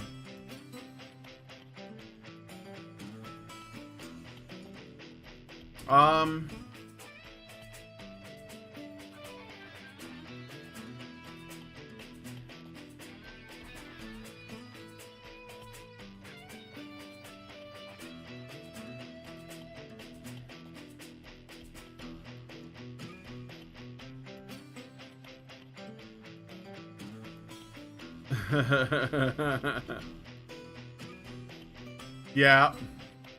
This is a good meme. Let me put this on the here. I'll share it afterwards. I'll do one more playthrough. With who? Any recommendations? Any requests?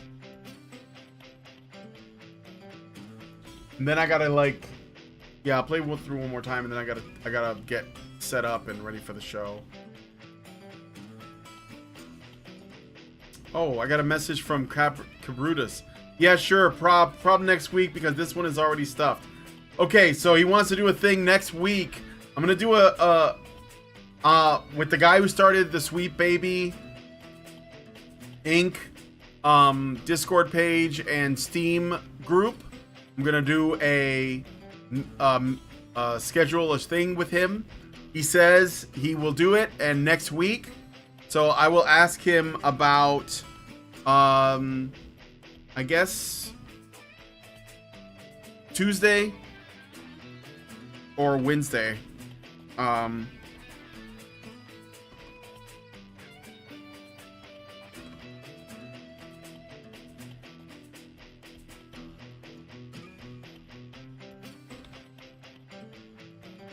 Yeah, a lot of people are asking him to come on their streams, so this is a good thing as well. I think, like, Asmongold had him on. I don't know if you guys know who Asmongold is. He's kind of a big streamer, right?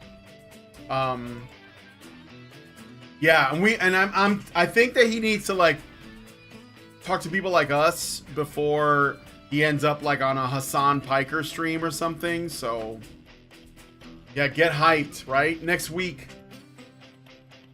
Okay, Great Indoors. I'd say EST.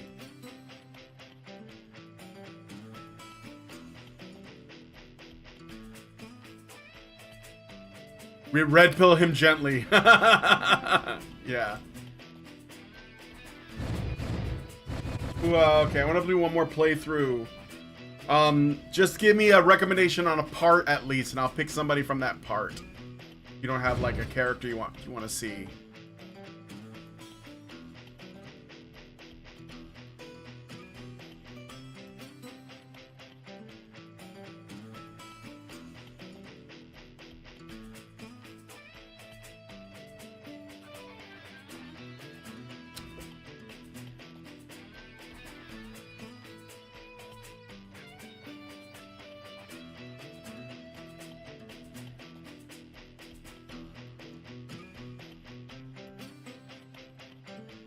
All right, he's asking me what time I normally do my stuff.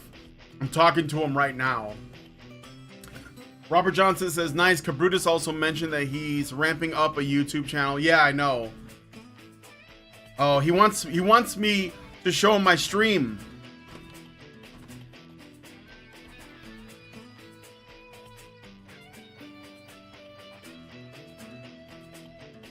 I'm gonna give him a link.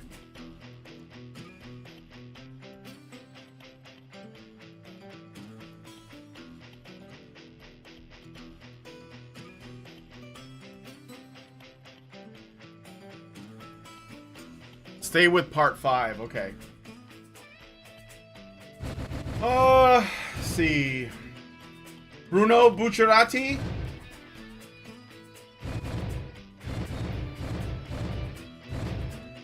Oh, and I also can play Rosato Nero is good too. Or Diablo is like, he was my main on the first, back in the day. He was one of my mains. Diablo's, I like him.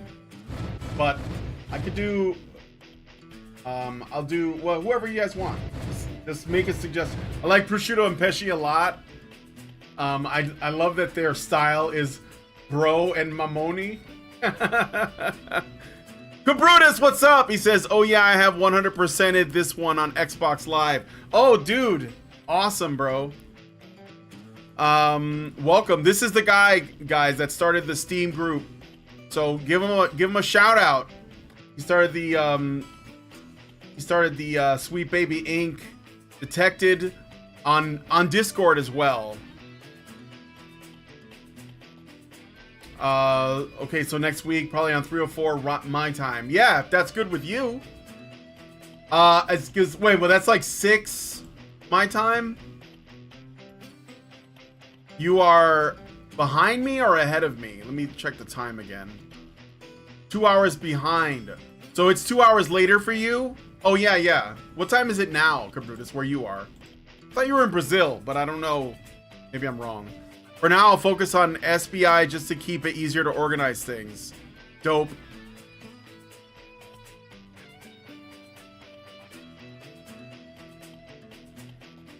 I didn't send that message. Honey Badger Arcade, that's my bot, Cabrutus. So if you need like help with like hosting streams or anything like that, I've been doing it for 10 years and I can like hook you up.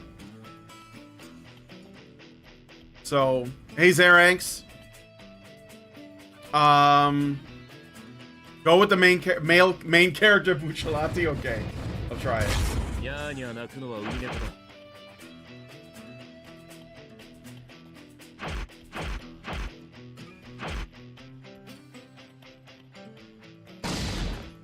I'll team him up with Abakio.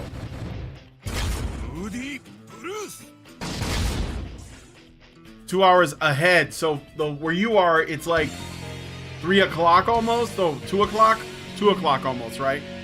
All right, yeah, dude, we can do that.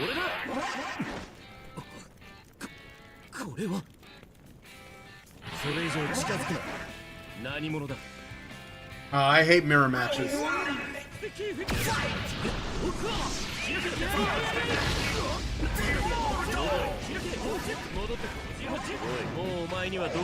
I hate mirror matches. I hate them. You know what? The only thing I didn't do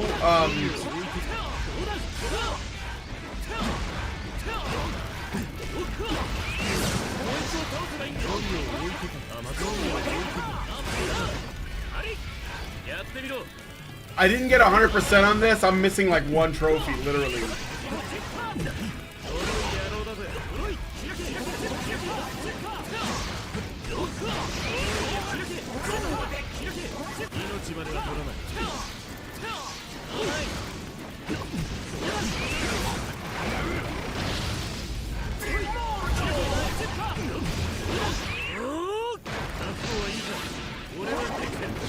I gotta go now because I have some stuff to do. See ya, guys. Yeah, man, thanks for joining in.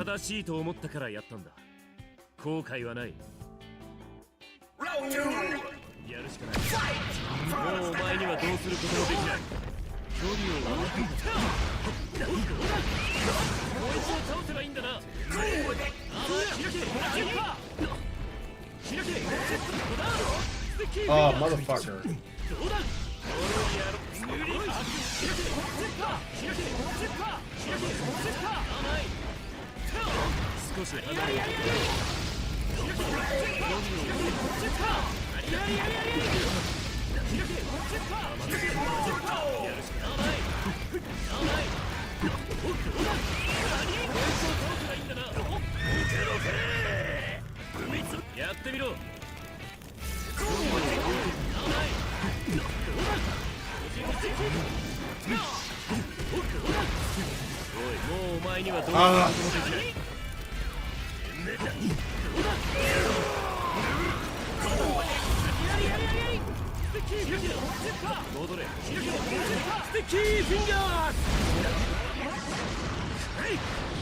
Oh, here we go.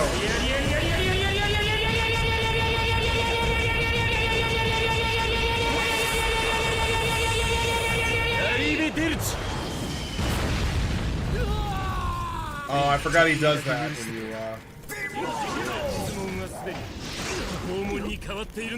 when you, he comes back after, if you have enough, bar.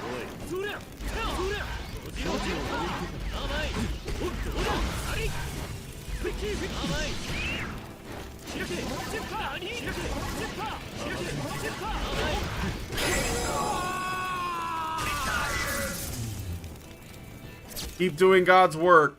That's right.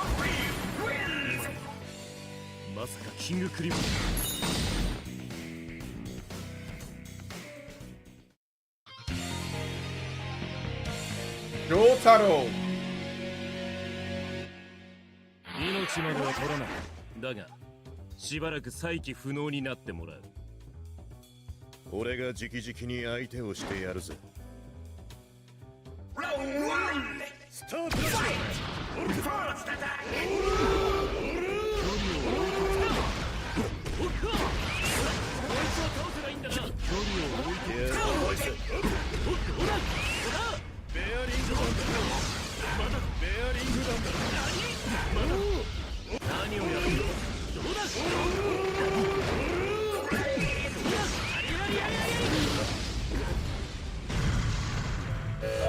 やってみろ。もう僕を捉えることはできない。Oh, nice.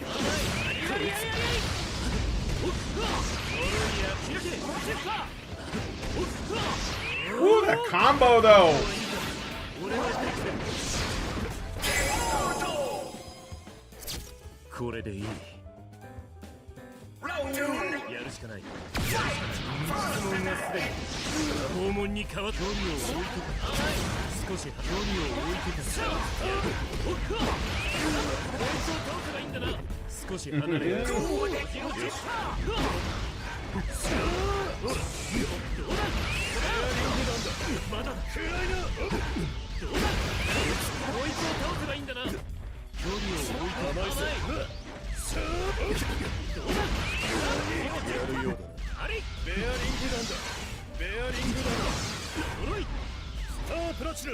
No, you don't.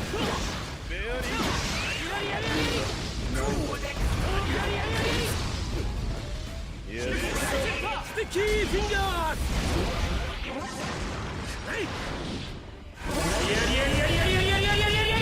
So what are some things you guys think I should talk to Cabrutus about when I get him on?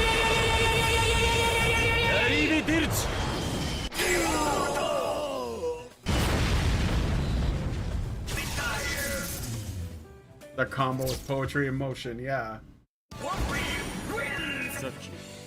Bruno is a pretty good rushdown character.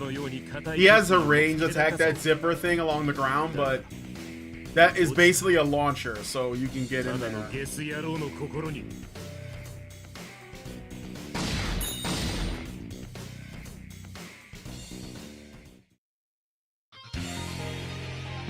Speedwagon again? Feel bad about this. He's like the most in over your head character in this whole game. He doesn't give a fuck. He's like the ultimate clinch, multi-generational clinch character.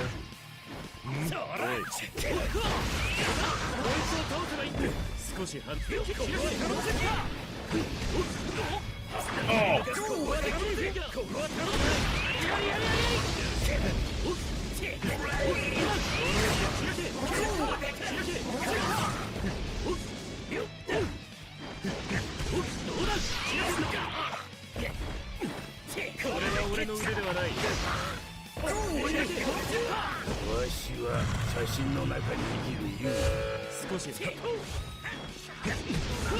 Watch out for Big Daddy Kira.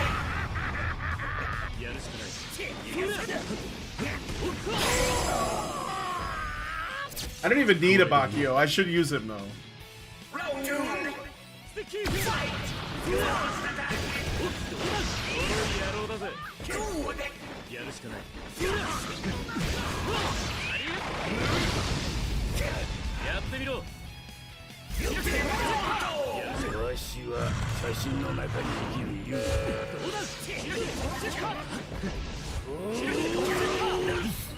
Oh, that guy shanked me.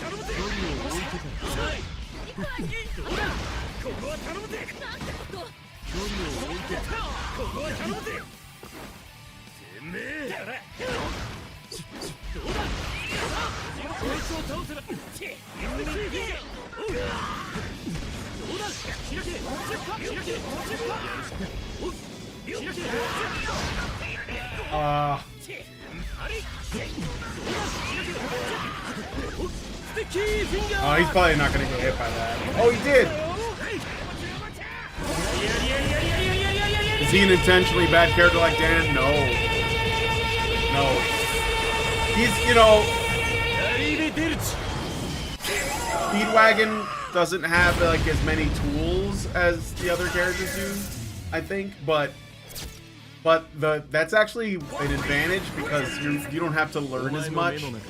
You know, it's kind of like playing Potemkin on Guilty Gear. You know, Potemkin doesn't have like a dash, and you know he's like limited in his movement, but it doesn't matter because you only need a few tools. I think Speedwagon is kind of like that. You know, like he doesn't run that fast. He's his hat doesn't have like a lot of range, but you can like if you can get good with switching between your cronies because he has like two guys you can switch between. That's his ability, is his ogre street gang members. Then you know how to use them in conjunction with him. He is a beast. But I could show you some Speedwagon combo. But no, he's not intentionally bad. But he doesn't have the best reach. He does some of his moves don't do that much damage, like as much as they probably should. But if you can be pretty aggressive with him and make it work. And it really does, you know, like if you can beat somebody with Speedwagon, there is definitely some bragging rights, you know, like beating like Dio with Speedwagon or something.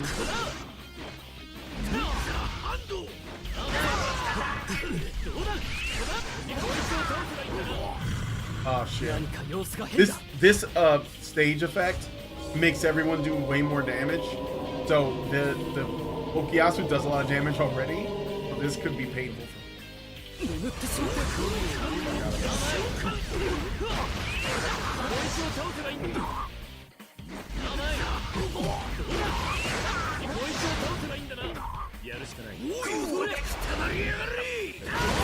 Oh!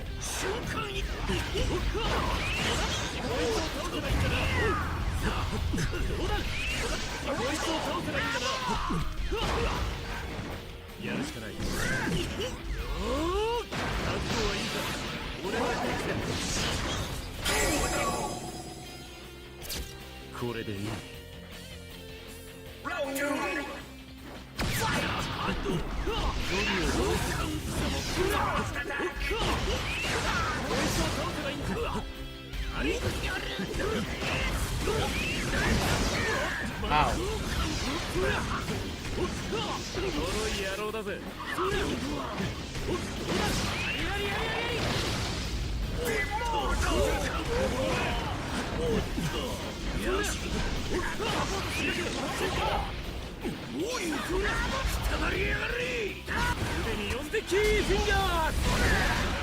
Got him.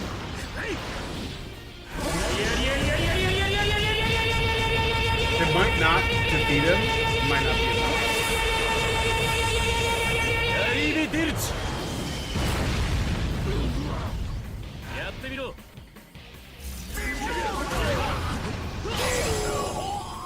Yeah, see, like when I hit the zipper on the ground, it launches him up in the air into a spin, and then you can follow up. And the different strength knocks him up at different heights. A hard one, it starts up the slowest, but it knocks him up the highest. So it can be useful, but you gotta set it up. You can't just throw it out there.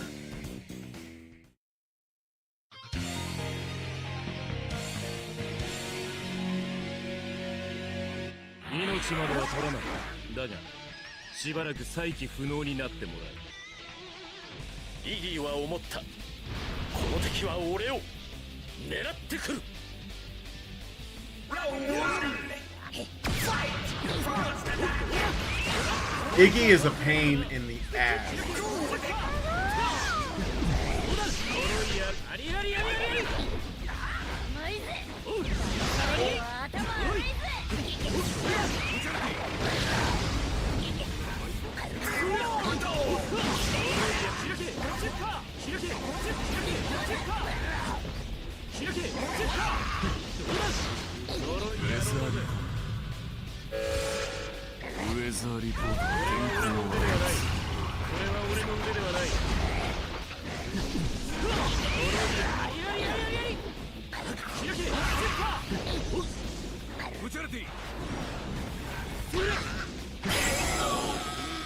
You gotta be aggressive on me.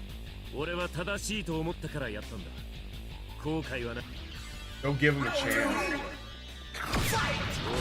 He can't be thrown either.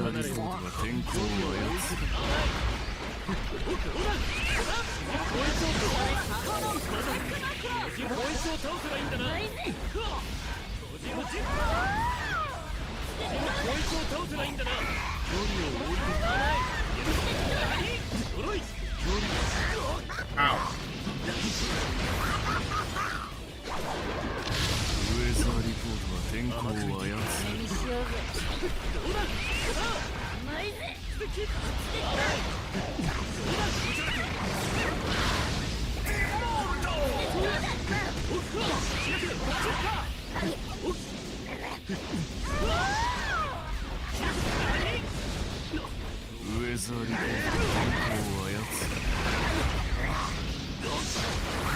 Oh boy, Iggy. Iggy bringing the pain.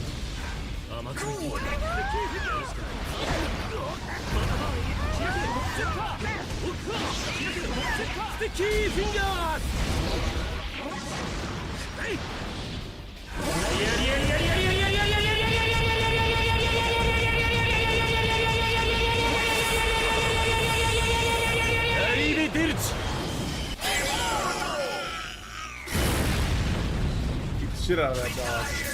Somebody call PETA.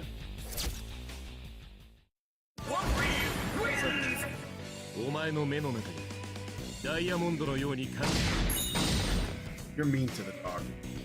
Leave him alone. Traumatized.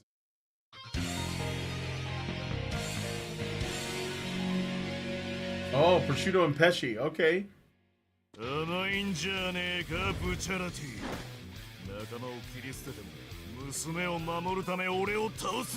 それが任務じゃねえのか。幹部失格だな。任務は遂行する、部下も守る。お前ごときに両方やるというのはそう難しいことじゃないな。少し離れてこいつを倒せばいいんだな。距離を置いてくれるから始末させてもらう。Oh shit. こいつを倒せばいいんだな。後ろ距離を置いておくな。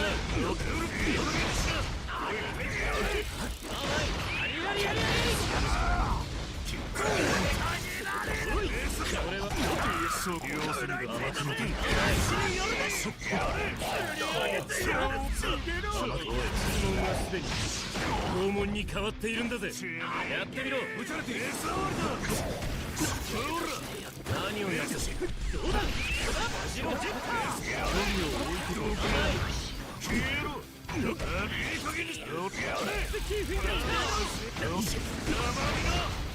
おいペッシやれ。ビーチボーイ。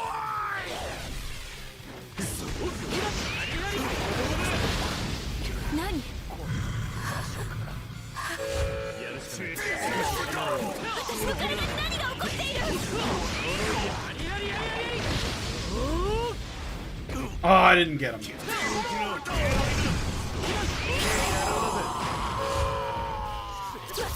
これでいい。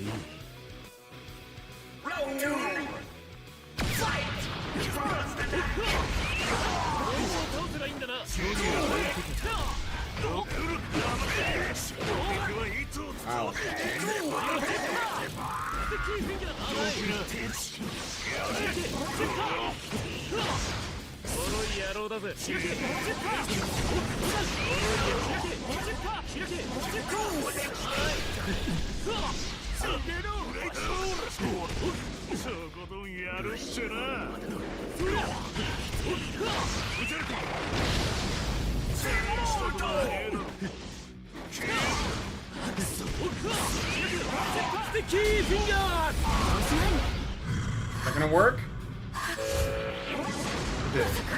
So before that ult of Bruno's, it would only hit low, and then they changed it to balance them, and now it hits when it hits low, but it also hits when they're on the ground.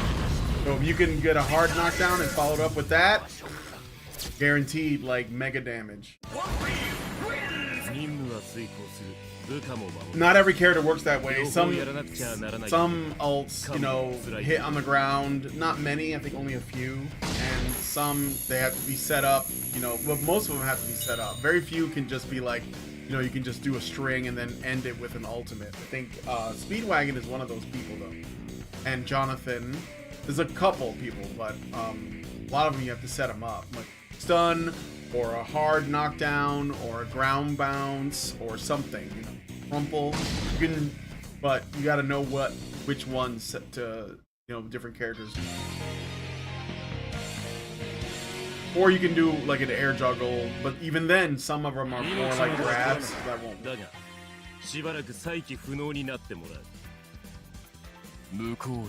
Weather report.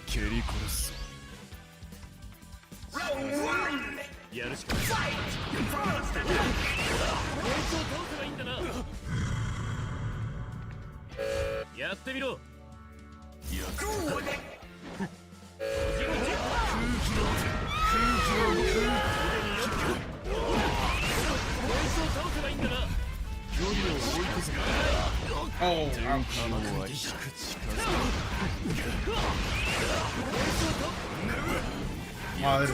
I was wondering if that would work.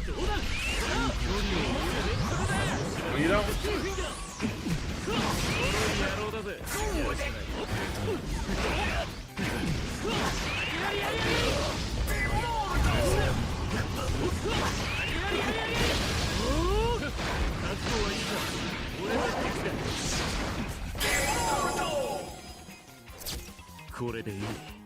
Yeah, the one, I'm only one trophy away from 100%, and I have to play a bunch of online matches.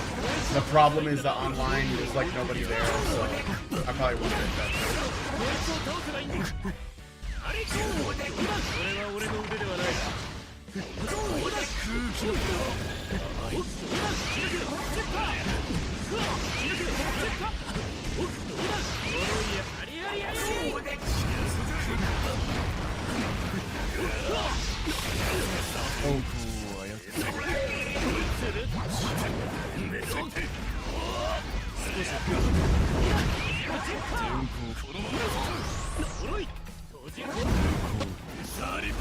Shit, no, no, oh no! It's gonna do a lot of damage.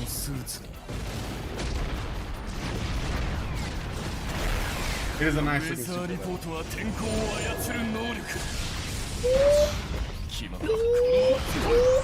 And he hit me while I'm on the ground. Nice, nice. Get the sweep and just do the ultimate this way.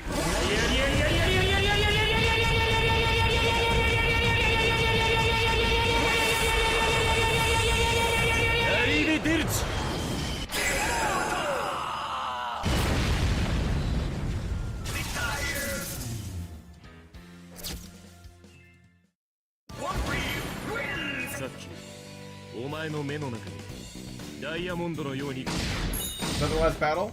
No, I think I got one. And it's 12 o'clock, so right on time. So, the Keicho Nijimura, another character I like to play as. I like the part 4 characters. I mean, there's some good ones. Part 4 and part 5. I like those.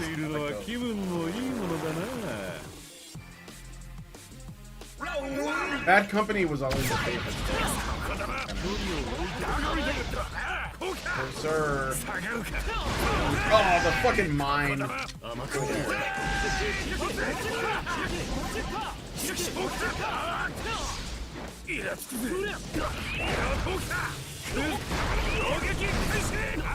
Ooh, pretty good.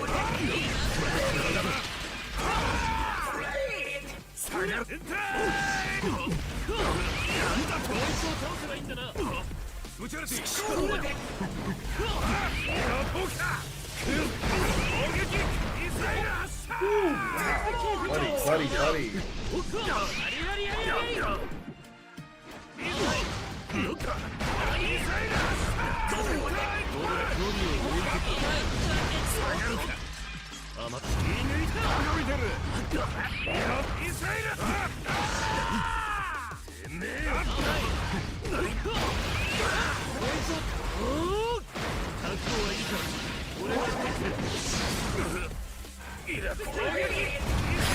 Ah, tanks. この順番にやると言ったらやる。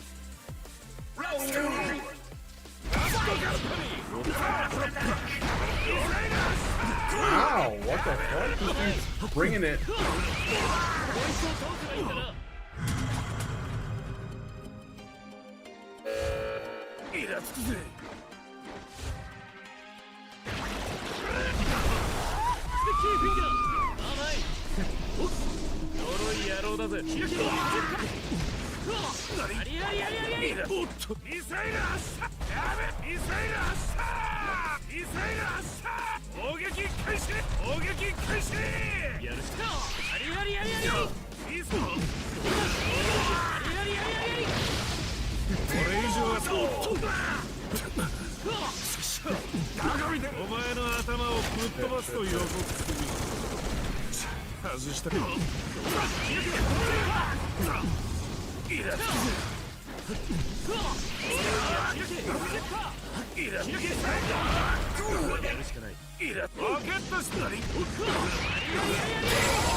Final round.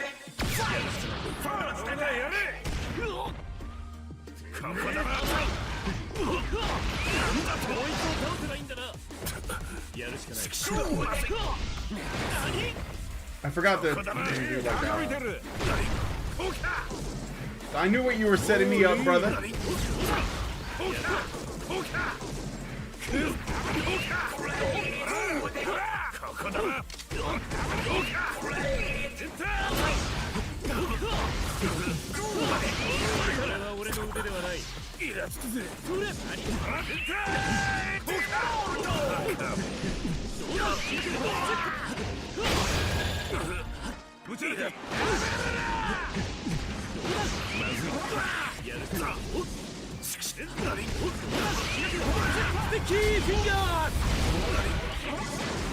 There we go.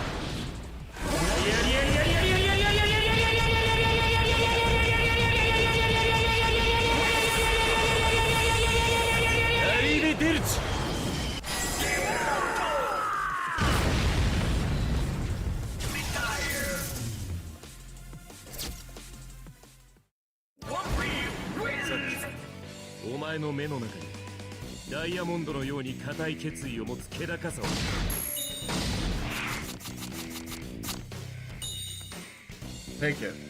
I mean, Bruno's not exactly my strongest character, but I mean, I play everybody. I play the game by myself because I'm kind of sad.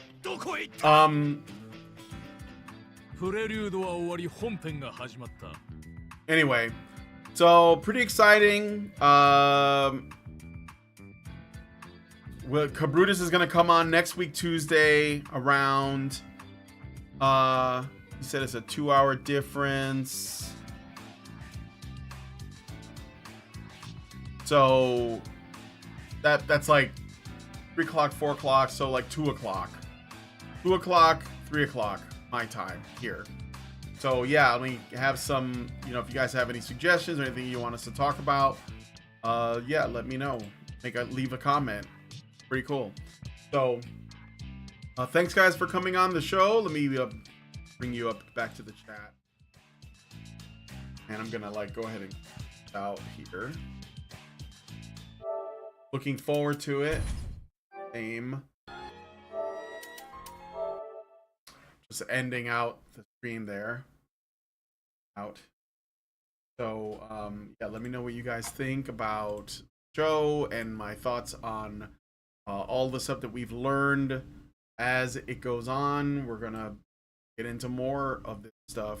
So ask him if he knows about the first GG. That's a good idea. I will. I'm sure that he's been like hearing stuff about it, but maybe he knew. Maybe he was involved. I don't know. Maybe the Gen X are like me. So anyway, thanks guys for coming on the show. Please like, share, subscribe, and comment. And we'll keep you up to date on the latest. So hopefully I'll be able to make some time for Devil May Cry or Helldivers this week. We'll see how that goes. I have to play it by ear for now. Thanks guys for coming on the show. Really appreciate everything you do. And we will talk to you all in the next one. Are machines, dude. Okay? They are literal machines. They are talking point machines. They are impossible to fucking deal with, especially if you have like a couple dudes who have good memory on top of that too. Holy shit, you're fucked.